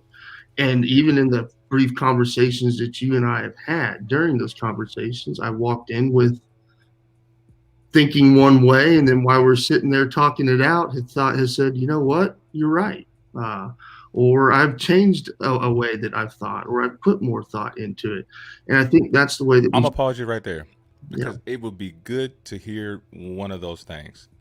Make me feel good Shit. Makes you feel good. Give me something. I want people to hear that. Like, well, you and I had when we ate at London's a little while back, and I've always been a firm believer in if you don't feel engaged, then that's on you. Okay. And I still kind of feel that way, right? Okay. Because I feel that it's a partnership. But in talking to you, I understood that while I feel that the information is accessible, while I do feel that I have made myself accessible and that the city's information is out there, I do understand that it's the same as if you're trying to teach me music production software, right? You know it. Okay. So if you go through and you're trying to train me on something, there may be shortcuts or routines that you take for granted that I know, but I don't. I know that may be a weird way of saying that. I get it. But that is one of those things. And so it didn't completely change my view, but it softened my view. And it is something that I agree with you on, is that, and that's something that I ran on. When I ran for alderman, and I've still got it, and I'll post it up to you that you can put out, I made a list of promises. So there was no doubt what I was going to do. I said, I will do this. I will do this. I will do this. I will do this. And I will do this. There was no doubt on how I viewed my role in government or how I viewed the government's role. When I ran for mayor, I did the same thing. I presented 9 promises, and I'm still going to do most of those. There's only 2 that I can't do because you got to be mayor to do it. But I'm going to try to work with the mayor to do it. I'm kind of speaking around. So back to the impression that people have. Some of it is, you were talking about, there are people who feel that I'm not down there. I don't feel the need, and I understand that could hurt, but I don't do things because for a photo opportunity. I don't do things for people to see me. I do things because I promised I would do it, and because it's part of my role. Can I ask you a question real quick, Daniel? Yeah. Do you agree, though, that we do have an alderman that does do stuff to get their name in the paper? I'm going to say aldermen's. Well, alderperson. He's being politically correct. Look at him. Yeah. I don't think that it's limited to one, but I'm not going to speak on any of the aldermen. Well, I mean, the thing of it is, that's what I like about you, Daniel. When you say something, 9 times out of 10, like, you either come and you speak to the people and you air it out, or you tell us, hey, I said I was going to do something, I was going to try to do something, I couldn't do it. But at the same time, though, and I'm going to, it's the elephant in the room right now. We had somebody, an elected official in Tullahoma, that said the N-word. Yeah. Everybody's seen it. Everybody knows what I'm talking about. I know people that say the N-word a lot, and it rolled off that tongue. Yeah. Like, that ain't the first time that word's been said out of that mouth. I'm not going to speak. I won't speak to the heart of anybody, right? Well, what I will speak to is, I don't think that that's appropriate for anyone. I don't care who you are to use. Well, you got to own it, though. That's what everybody's issue is. Yeah, I think that's the other thing is when I screw up, I'll say I screwed up. How long's Facebook been on? Since 2004, technically. Yeah, well, it started in college. Actually, I remember the beginnings of that. Yeah. I had to have a college email address when I started. Well, yeah, I mean, that's the thing. You go back 10 years on my Facebook, and there's some stuff on there I'm not proud of, probably. Absolutely. Same here. But at the same time, though, if somebody goes back that far and they look, I'm not gonna make excuses when they come and talk to me about it. I'm gonna own it, and then I'm gonna be like, look, I learned, I grew as a person. You know, my bad. That might not be enough for some people, but that's a step in the right direction, and that's not what we're seeing out of a lot of elected officials. Right. Well, and again, I'm only going to speak for myself. That happened to me, and made some headlines, and I addressed. I mean, I got on this show. This is the first time Royce and I had spoken in 20 years. 20 years. I had no idea what I was walking into, or what the conversation was going to be, or the questions that I was going to be asked. And you know, that's what I don't agree with is, so you're always accountable for things that you said throughout your lifetime, right? But I think that it's unfair for, I'm not speaking to me, I'm speaking generally. It's unfair for people to look at the person that you were 10 years ago or 5 years ago and say that you are that person, same person today, without knowing you. And that goes for anybody. And I don't care who you are or what role you have. I think that if you are the same person and you're doing the same things, you're acting the same way, you have the same behaviors, and you haven't learned. But life, to me, I think what makes us who we are our screw ups, and our challenges and the things that we overcome. But I mean, I know that you can scroll through my Facebook, and I'll own it. But here's the thing, though. This person hasn't changed. Well, you look at their Facebook now, and it's still the same exact stuff.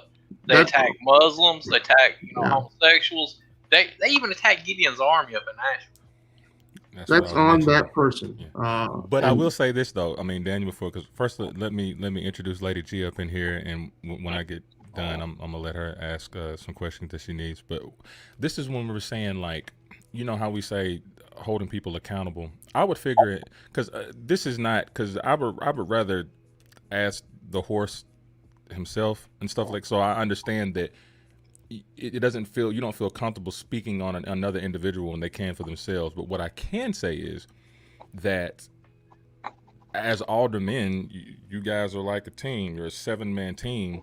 Has there been like, can't there be like a huddle? Like, all right, listen, you out of line. You out of line. Look, when you speak, you represent all of us. You're giving us all a bad name. Like, is there a, I'm not going to ask that question because I know there's certain things you can't ask, but I'm saying. I'll answer your question. Okay. Do you guys hold each other accountable? Censor, right? So we don't have, people watch a lot of television. Mm-hmm. And our local city government is not like state or federal government. It's not like Congress. It's not like the House and Senate in the state level. We don't have censure procedures. We don't have things like that here in our charter, which I encourage people to read. It's not that long. I think it's unfair to think that conversations aren't, I'm not going to delve into personal, but I think it's unfair to say that conversations aren't happening. I will say that I don't agree or condone some comments that have been made. I just don't, period. But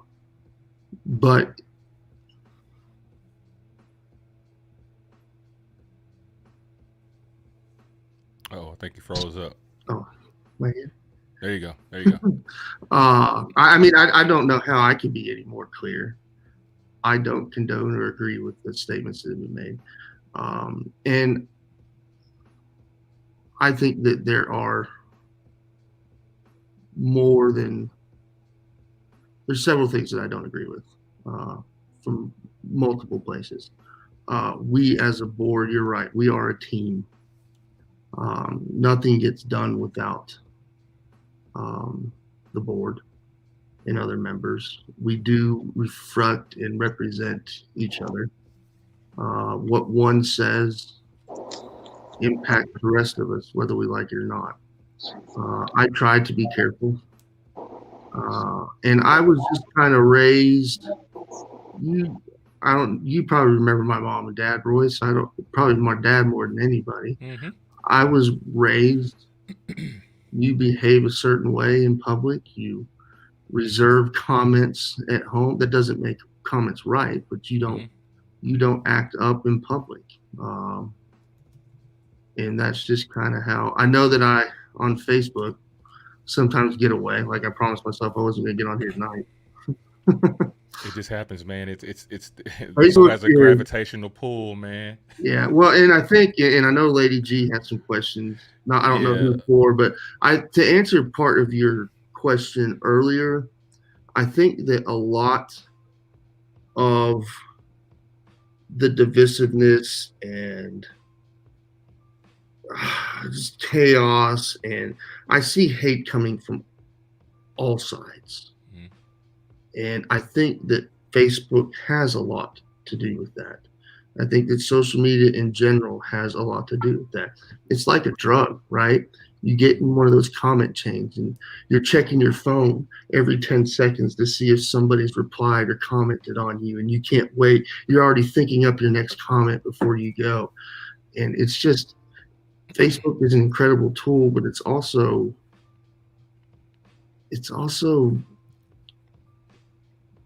had negative impact on how we as people socialize and communicate and engage and interact with each other. And I've said things that I should probably be punched in the face for. And I know that others have said things that they wouldn't say if they were standing in front of me or in front of somebody else. It has emboldened people it's brought out the worst in people. And I'm gonna stop you right there, and want to welcome Lady G. She's been so patiently waiting. How you doing? I am fantastic, guys. How are you? Good, man. Go ahead and speak your thoughts and lose your mind. What's going down? Woosah. Yeah. Well, with the person whose name I shall not mention, I was highly offended when I read the comments.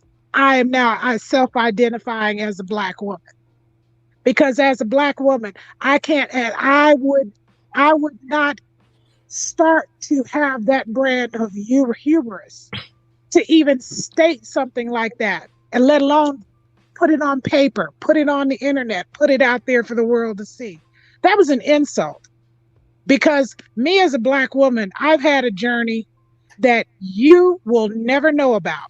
So for you to flippantly make remarks along that line, throat punching was the least of what should have happened to her. I mean, and it's not just me. There were a lot of older Black women who have really been through some things. When they saw that, they were so hurt, because it's like, okay, so you're making our Black experience into a joke, a way to get your 15 minutes of fame and self-promote. You know, it's like, don't use us. We have been used and abused by this country for 400 years. Do not stop. You know, it's like, enough is enough. Stop stealing our culture. Stop being a culture vulture. You know, you are white. You are a female. I probably have more assets than you do as far as finances, because all I hear is how she struggles. But if we both go in the bank at the same time, I could have on Louboutins and carrying my $3,000 purse, but they're still going to look at me and they will question whether I qualify to get a loan that would be substantially less than what they would qualify her for. And she has fewer assets than I do, and more financial ties than I do. And as far as this diversity council, for me personally, if the diversity council, because I've seen it in other places where I've lived, Advantage of being in the military, you get to move a lot and see a lot. When it is attached to a government entity, it becomes a dead arm. Because what I've seen done too many times in the past, they appoint Black leadership, but they give no governmental support. So it is a figurehead for them to be able to brag about, well, we did this and we did that. See, we give Black people a seat at the table. But you can sit me at the table all day long, but if you do not give me the autonomy and the authority to have a voice and to make significant change, it's empty. It is so empty, and it's sickening when that happens, and it happens too often to the Black community. You know, and I've seen people's comments, and I've heard people talk over the last week since this whole diversity council has been being discussed. And, you know, and people will say, well, we've got Black, you know, well, look at Jackie Duncan. He served in government. Look, you know, we've got, you know, Zenobia and, you know, Ropa. Okay, well, how many times have people voted tokens into office so that they can look good? You can give me all the pretty titles that you want to give me, but if I have no teeth, why am I even going to be in the fight? Because it's hollow. It is meaningless. You know, Tullahoma, unless there is a dramatic shift in people's moral compasses, Tullahoma's not, they're never going to have a Black mayor. They will never have a Black mayor. That's too much power. And it's based in fear. Just like this whole situation, if Blacks were in the minority, I'm in the majority, and whites were in the minority, do you really think that they would allow the things that are happening in the Black community to happen to them? That would be a resounding no. There is systematic prejudice that goes all the way back to when Woodrow Wilson was the president. You know, we've got to take a long look at the systemic racism. And he was one of the people instrumental in embedding systemic racism in our culture. And that Federal Reserve Act, too. Exactly. I mean, there was a whole lot. Yes, he did things, but he did not do things for the betterment of the Black community. He did things just like I tell people, yes, I appreciate what Lincoln did, but Lincoln didn't free me because it was morally right or ethically right. He did it for votes. He did it to look good and to make sure that he got the votes from the abolitionists. So, you know, don't pretty it up. Don't rewrite history. You know, tell it like it is. You know, my family's been in Tullahoma for a century. And the stories that I've heard about things that have gone on there, you know what? A whole lot of people need to be on their knees asking for forgiveness, because the pretty pictures they try to paint, it's all surface. There is so much that goes on that people don't want to own. But until we own it and we have those uncomfortable conversations, nothing is going to change. And as far as the charter, why? It kills me that these small rural communities have not gone back and readdressed their city charters. Why? Why? Because it is a means of keeping Black folks in their place. Let's just be honest about it. If you progress with the times, with the changing climate of the country and the diversity that exists in this country, they're not going to do it. They're not going to give up their power. They're not going to do it. We just need to be real honest and rip the Band-Aid off. This is okay. And so you put it in because sometimes I have Cynics fragments and I can run around the circle. You put it exactly, I guess, how I was just trying to explain it in a way, because it like Daniel and speaking of stuff like this I agree with Lady G, BJ, and stuff. Like, there are certain things that we don't speak on that we know that's there. Like, okay, for instance, we have plenty of these conversations about, gosh, I don't know if that whole rebel shit gonna keep bothering me. This certain little mosquito keeps getting in my ear about it all the time. And it's like, but you know, it's like, whether it was right or whether it was wrong in the history of America, I just feel like also we're missing is the lack of acknowledging it. That's where most of it comes. It's not we're sitting there asking white folks to be like, give us everything. You should feel sorry for everything that you did for us, for the people that ain't even been there and done it. It's just the fact that we want white people who don't recognize to recognize, acknowledge it, and know that this happened. Like for instance, like what Gudici said, Robin said at the thing, he was ashamed that he had, past family members, great grandfather as a slave owner in Arkansas, if I'm correct. Noelle Bivens, when she came on the show, when she said that her descendant was one of the first slave ships, was a captain on the slave ship that brought the first slaves to America. She acknowledged it, and she tries to make a change in the bloodline that she has. You know what I'm saying? There's a lot of people here in Tullahoma, in America, that just doesn't acknowledge it, that it doesn't happen. And I hope I don't step on any toes when I say this. I'm keeping it real though. But nobody has a problem when Jews speak about the Holocaust. No. Nobody has a problem that China has Chinatown and Italians have their own area where they at. Like in New York, I'm watching Gangs in New York and seeing how like everybody had their own little spots. You know what I'm saying? But I'm just keeping it real, Daniel, and anybody else is listening. It just seems like when black people speak up or speak out or try to build something or bring something up, it's always oppressed.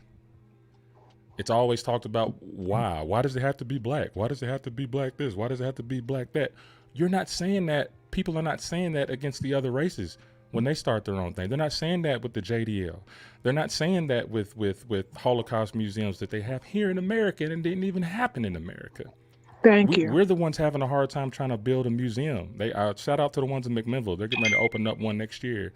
When we talk about these things, and same thing I was saying in the speech or whatever, in June, I really think there needs to be more the black part of American history incorporated into the school system, because it is America, and everybody says that we're all equal and we're all the same. We all got the rights, when we all need to learn the same history and tell the truth to what it is. It's not going to hurt. The truth may hurt, right? And things is done, but you need to know that hurt. You need to feel that hurt in order to change. Michael Jackson said that man in the mirror. If you want to make the world a better place, look at yourself and acknowledge what has happened in the past, and let's try not to repeat anything like that. We're not asking for anything special. Look, when I came back from college, to hear my dad say he was just proud of me, that shit made me cry. And I know that's soft and stuff like that, you might say, but that made me cry. But just to hear that he acknowledged the hard work that I put in and the tears that came down to my face. And I used to speak to him a lot during those times. You feel what I'm saying? But that's the hurt I'm speaking of, I guess. And thank you, Lady G, for bringing that up. That's the hurt and the pain that we feel as minorities of not being heard. It's just the fact of being acknowledged, right? That this happened. Cool. So at least we know where you at and how you feel. We can move forward, because y'all say that we're all equal. Cool. A lot of us just want y'all to prove it, want other people to prove that. That's it to me. And I know there's other dynamics in there, but that's why I'm going to leave that at. I thought I heard BJ come in. So you have me on a conversation with you right now. Yeah. And I'm an alderman. What am I not acknowledging? What are you not acknowledging? Yeah. I'll start first. I'll start first with saying I feel, you correct me if I'm wrong, I feel that you're not acknowledging that there is systemic racism in Tullahoma. I absolutely believe that there is. I absolutely believe that racism exists. I absolutely believe it. I absolutely believe that there are, but in society, period. I absolutely acknowledge that. I absolutely acknowledge that there are groups where things are more difficult. I acknowledge that there have been times. BJ once said something about we do the alderman for clout, and I've seen people talk about, your aldermen live over here in the east side of town. I work 3 jobs and can still have the same problems paying my bills that everybody else has. But I acknowledge that there have been times in my life where, because of the color of my skin or because I'm a male or for whatever reason, that maybe I was given an opportunity that somebody else wasn't. I acknowledge all of that. So what could we possibly do in the future once that acknowledgement is made? You got to start in the home. You're starting one. You're looking in the wrong spot. Government is not going to fix that problem. We are not capable. We are not capable of fixing that problem. And let me make a distinction here. You'll hear me talk about the city. You'll hear me talk about your government, and you'll hear me talk about your alderman.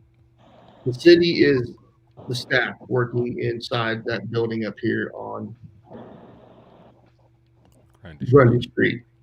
Your government is your board of mayor and aldermen collectively in conjunction with the city administrator and her staff. And then you have aldermen. As a government and as a city, we cannot fix problems of the heart.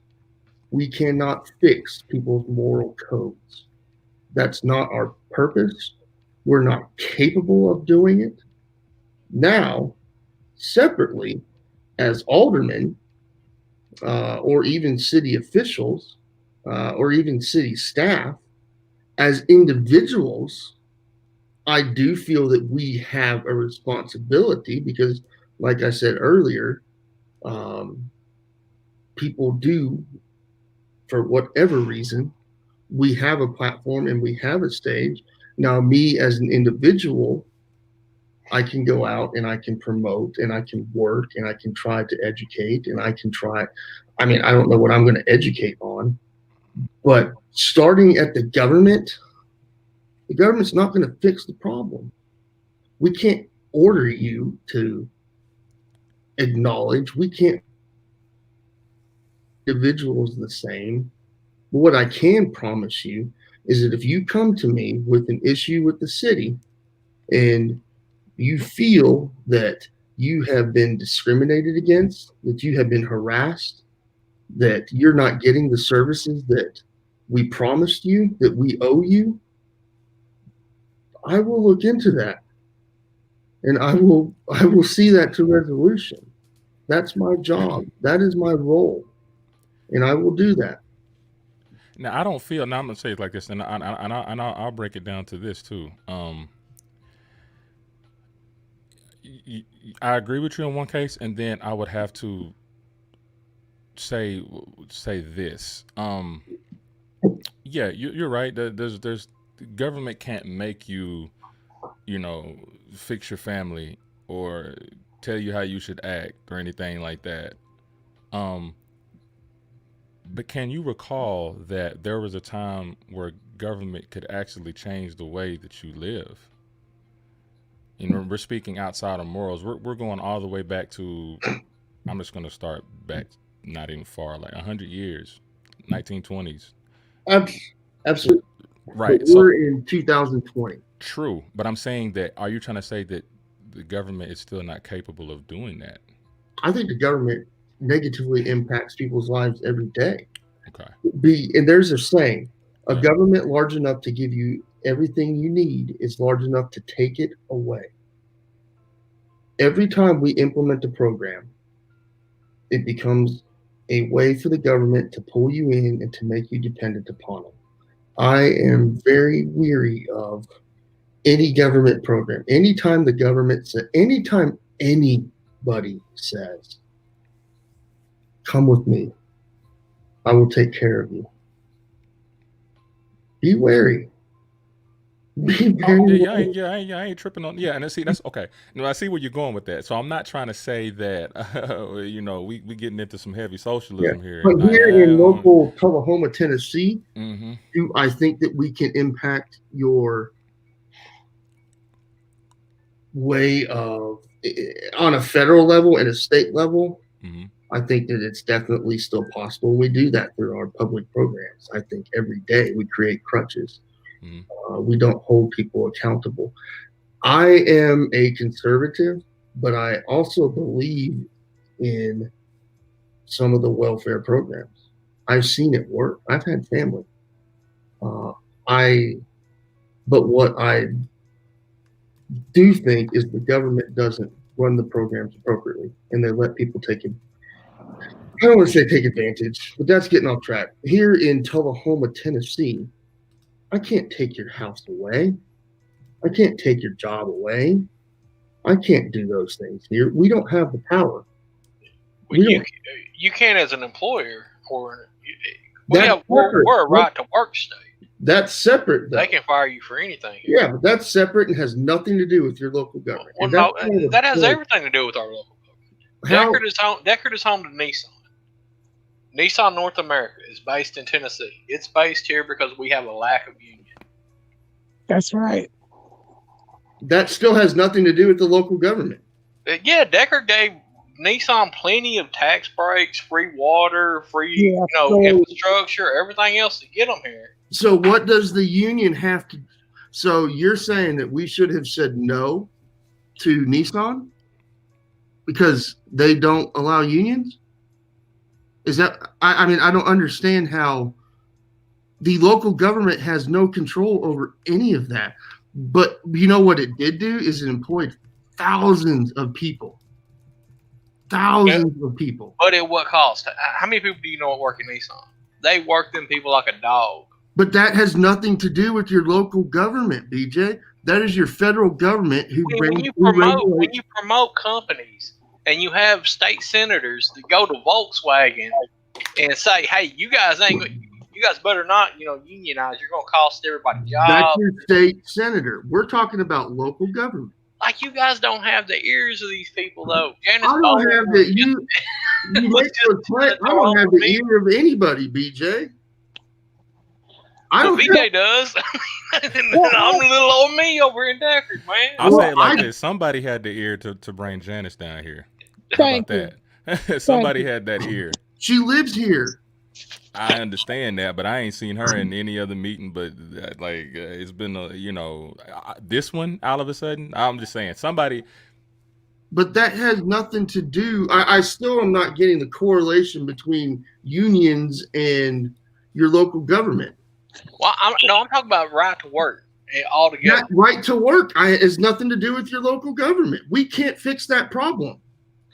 But the thing about it is, when you're talking about the progression of people in their careers, these jackoffs that are in Nashville now, they transition from these local municipalities. They get elected to go to Nashville, and from Nashville, they springboard into the federal government system. To piggyback off that, right now, Daniel Berry, would you endorse a pro-union candidate to go to state senate? It depends. That's at the bottom of my list of working. That's how people make a living. I didn't say jobs are at the top of my list, but whether or not they are pro-union or non-union, here's the problem with these conversations. You've got an alderman sitting here on a conversation with you here in Tullahoma. Yeah. And we're talking about issues that we can't do anything about. So while you have my attention, which I will give at any time, let's talk about the solutions and what the problem we can fix here in Tullahoma, Tennessee. I can't do anything about the federal level. I can't do anything about the state level. That's the problem with all of this is. But we gave a solution, or what we think is a solution. What? It starts with education. First thing is admitting that you have a problem. You can't fix anything until you admit that you have that issue. So what are you asking me to admit, BJ? What issue? That we have elected officials and we have other people in power in Tullahoma, Coffee County, Franklin County, Lincoln County, all throughout Middle Tennessee, North Georgia, and North Alabama that systematically target people of color. Or any peoples that they feel that they can dominate. I don't, while I care about people outside of Tullahoma, I don't get into their business. Here in the city of Tullahoma, do we have aldermen saying inappropriate things? That I think I agree with Lady G. The way you put that and the way that you said that, it was embarrassing to me as a board member. What about Northcutt? What do you think about him? To read that, I think that you people must have missed. Why don't you Google me? On Northcutt? Why don't you Google me? Do you endorse Northcutt? I don't know. I'm asking you. I don't know. I'm not from Tullahoma, Dave. I'm from Franklin County. I don't. We have enough of our own. I have not endorsed any candidate. I don't endorse. I have not endorsed anybody ever, and I won't, because I don't want to be responsible for the actions of somebody else. But do you use your platform? Sorry, Russ. No, you fine. You about to ask the same question. Do you use your platform to make these things and call these things to people's attention and say, hey, you might not be able to do it as a board itself as far as censoring another alder person, but you can as an individual. You just sat here and listened to me. I don't know how many times I have to say this, and I feel like it's redundant at this point. I do not condone, and I was embarrassed by those comments that were made. Can I be any more clear? But why have we not heard that at an actual meeting? Like you guys have number one, communication, right? Number one, we haven't had a meeting since that happened. Number one. So that's part of the reason you have not. So I don't, and here's the thing, it's not good enough. I don't understand what you're getting at. It's a start. What do you mean it's a start? I don't agree, and it embarrassed me. Well, anytime you call things out like this, if you see things happen and you call them out, that's a start in the right direction. That's communication. I agree, but I'm not going to spend 90% of my time apologizing for other people. No one's asking you to apologize. Yeah. I think he froze.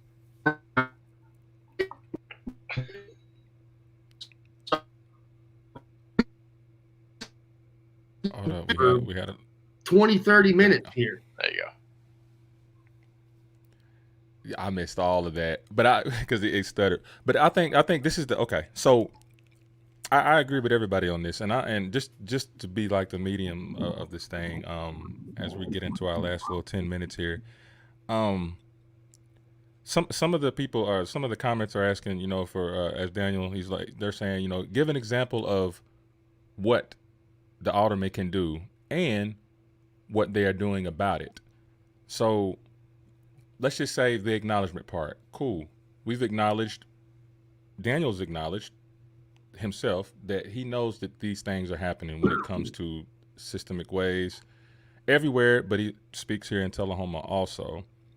I did ask you, like, well, what can we do about something like that? And you had mentioned, well, there's nothing that you can do as an alderman as far as what's going on in our communities, but is there something within the alderman's power that could, I don't want to say the word assist, but help gain knowledge for those who may not know where to seek? Because you do mention one thing about seeking. Seeking you shall find. That is true.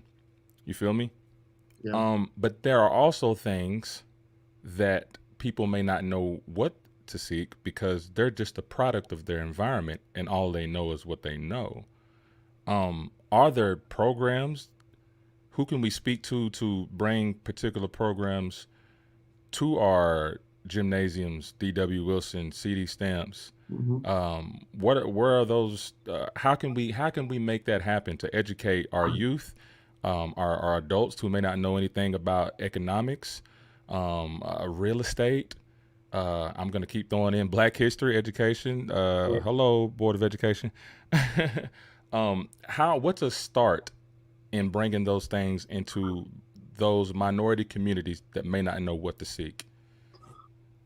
I think number one, we need to bring it to every corner of Tullahoma, period. Okay. Period. The problem baseline that I'm hearing, correct me if I'm wrong, is people feel they're not being heard and they don't know where to go to for answers. That problem is not unique to anyone. Okay. Some suggestions, we've talked about it before. Something I've been working on are the neighborhood action councils. I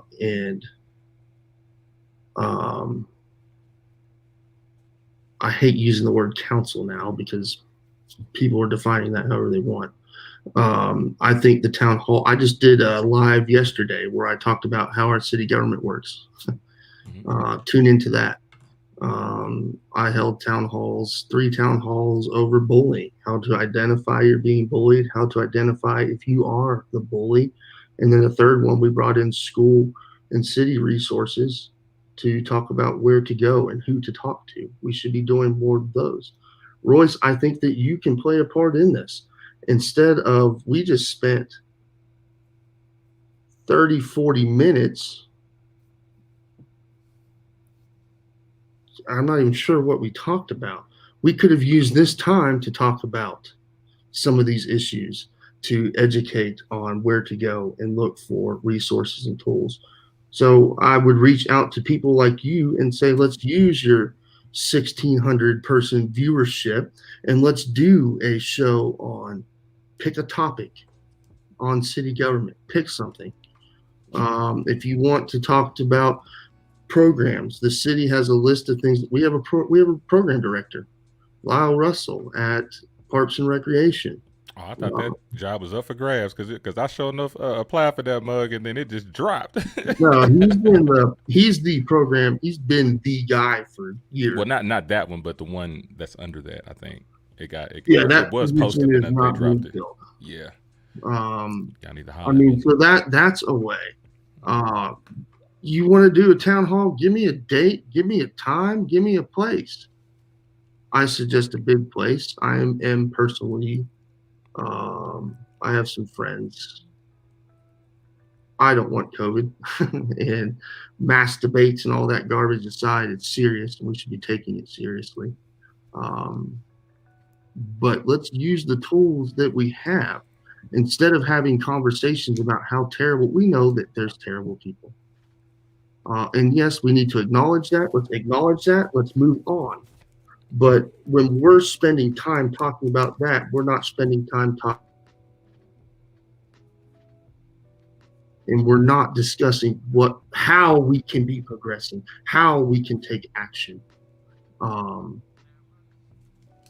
At the city level, I absolutely think that there's things that we can do. A suggestion that I believe will be coming out is we as a board should be doing town halls as a board in each precinct or district of the city minimum once per year, where that's an open floor opportunity for residents and businesses to talk to the alderman, for us to get in there.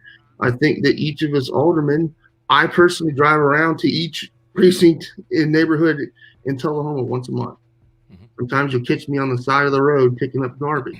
I think that we should be walking and driving neighborhoods. I don't think that we need to stop. Maybe I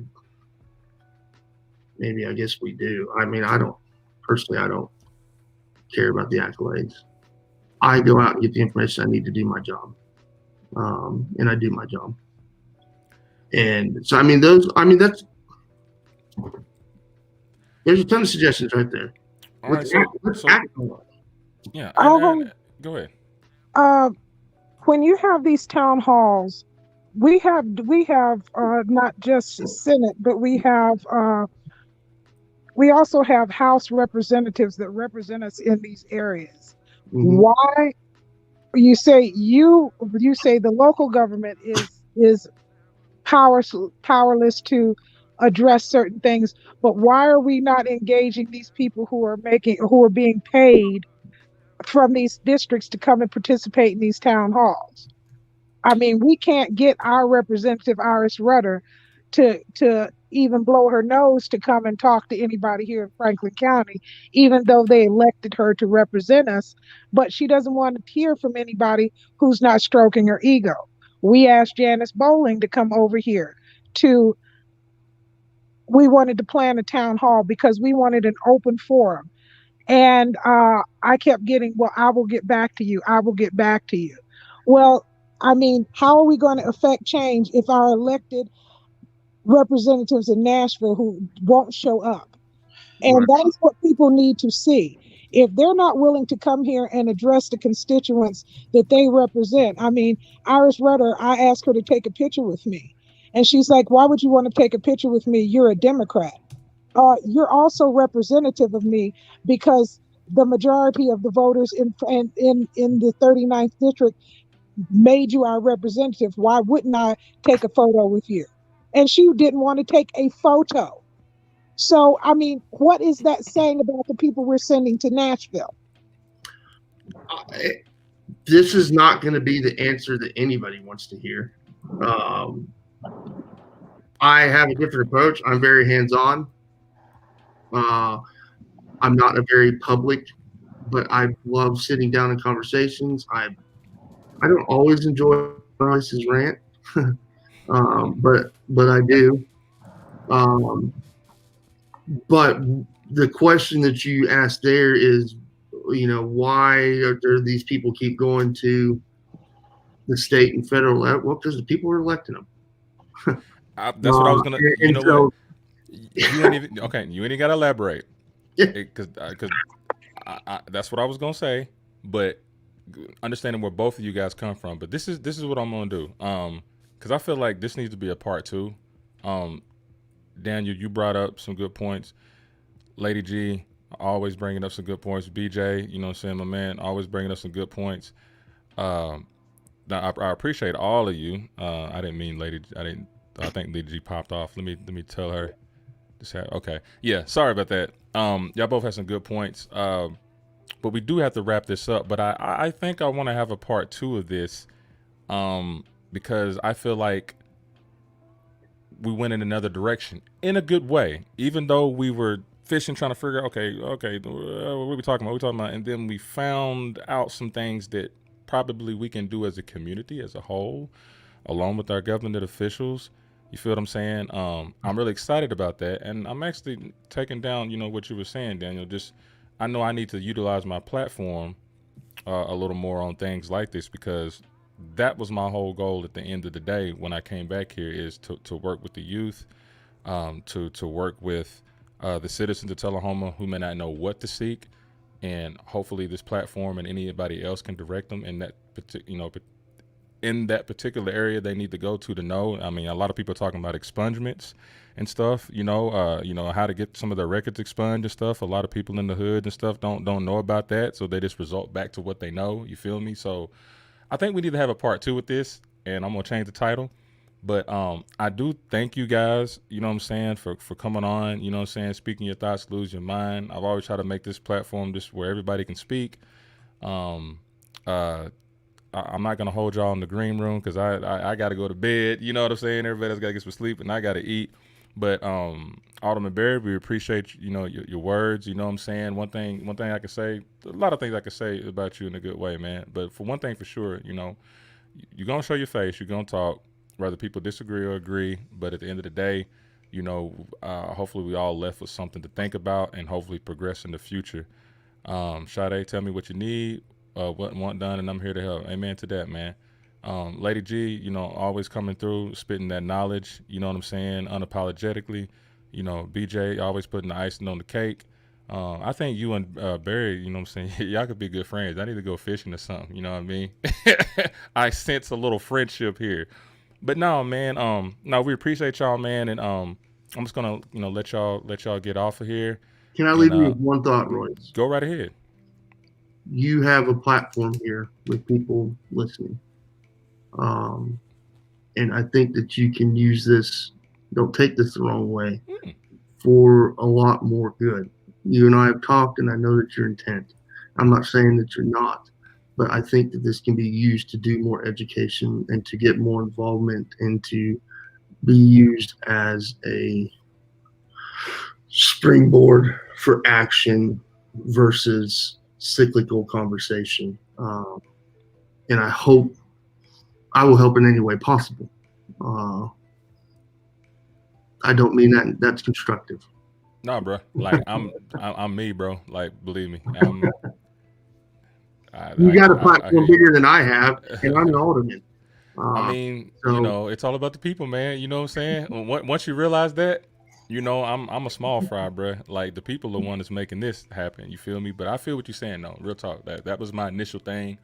Because I came in here, you know what I'm saying? Came back in here just like, whoa, okay, what is really going on? Let me refocus on some things. But you know, I'm always gonna speak about how I feel. I'm gonna try my best to speak on truth. I love being corrected because there's a lot of times that I'm wrong, real talk. And I like to be called out on it because I like to go back and be like, okay, yeah, all right, let me learn from that and let me try something else and then bring it back to the table. So, no, I do appreciate that acknowledgement, you know. And like I said, I'm going to be brainstorming, you know what I'm saying, with Josh and, you know, others and seeing, you know, how we can use this platform and others to really get us out of this rut that we're in mentally, physically, spiritually, and hopefully progress in the future, man. So I'm going to let all you guys off of here, man. I hope y'all have a good night. Lady G, to BJ, to Daniel Berry, thank y'all for coming out, man. God bless. Oh, he bigged me up. Oh, there he go. Shout out to Jay's Butter because, ooh, look at that. That beard is even covering up the neck space that I got up in here. Shout out to Jay's Butter for making my hair grow 2 inches. Shout out to the cell phone guy for fixing my phone that ain't need to be fixed yet, but he's going to fix it one day because I'm just going to drop it on the floor and then get him to fix it. You know what I'm saying? Shout out to Nino Black, you know what I'm saying, with his gear. You feel me? All of his gear, all of his G Street accessories so you won't get caught slipping. You know, shout out to the Ponderosa Plantation, the Plantation Ponderosa with Herschel Williams, Dr. Anatomy, The Prescription. And my final thought, you dig what I'm saying? Yeah, shout out to Richard and all that. Yeah. I appreciate everybody sharing. You guys are what makes this show what it is. This show's for everybody. It's for the red, it's for the blue, it's for the green, for the purple, everybody. So they can get a chance to speak. But this is what I want y'all to take seriously. And thanks, Sade, for that. Tullahoma, let's start being content. And I think you know what Tullahoma I'm speaking of. The ones that are content. The ones that are just, hey, it's okay to be cool with everything's going. But if there's a problem, speak up. Where's your integrity? Where's your heart for this city? If you see something wrong, speak up on it. I would love to have more people come on here, you know what I'm saying, and speak. And speak, for real. There's a lot of talk online, and I get it. I do it too, but I use I use my platform to do this. You do what I'm saying? To talk my ish. Daniel Berry just left his number up there, 931-229-0364. aldermanberry@tullahomatn.gov. You know what I'm saying? So anybody that wants to, you know, holler at him, spit some ideas, spit some concerns, but everybody needs to be involved. The whole community needs to be involved. If you're registered to vote and you don't vote, then you just threw money away. That's how I see it. You just threw money away. And it really does start with the education, and you have to thoroughly check the people that you vote for. Got to do a background check. You got to see what they're about. You got to do a taste test. You feel what I'm saying? And I know sometimes it's hard to read through some of these politicians because there are politicians that do pander and this and that. And it's hard. It's hard because we fall for that a lot. But if we do our research, you feel what I'm saying? Or you raise somebody up out of your community that you trust. That's where it comes from, the education. You know what I'm saying? Maybe we can help use your platform to gain unity. I sure hope so. You feel me? Because I'm just as tired of this as everybody else is. You know what I'm saying? I get caught up in the swamp too, real talk. Got caught up with several people last week. You feel? And I had to get my mind together and be like, okay, let's focus on the plan at hand. You know what I'm saying? So rolling all the way back, you know, to this diversity council. Yo, listen, I'm good either way. I just want things to be done right. I want everybody to be represented equally across the plane. Don't need no handouts. Don't need no special treatment, anything like that. just give us a voice, lend us an ear, and show us some opportunities. Not asking you to give it to us. I'm going to say show us the opportunities, because you can lead us to the water, but you can't make us drink. That's upon that individual to do so.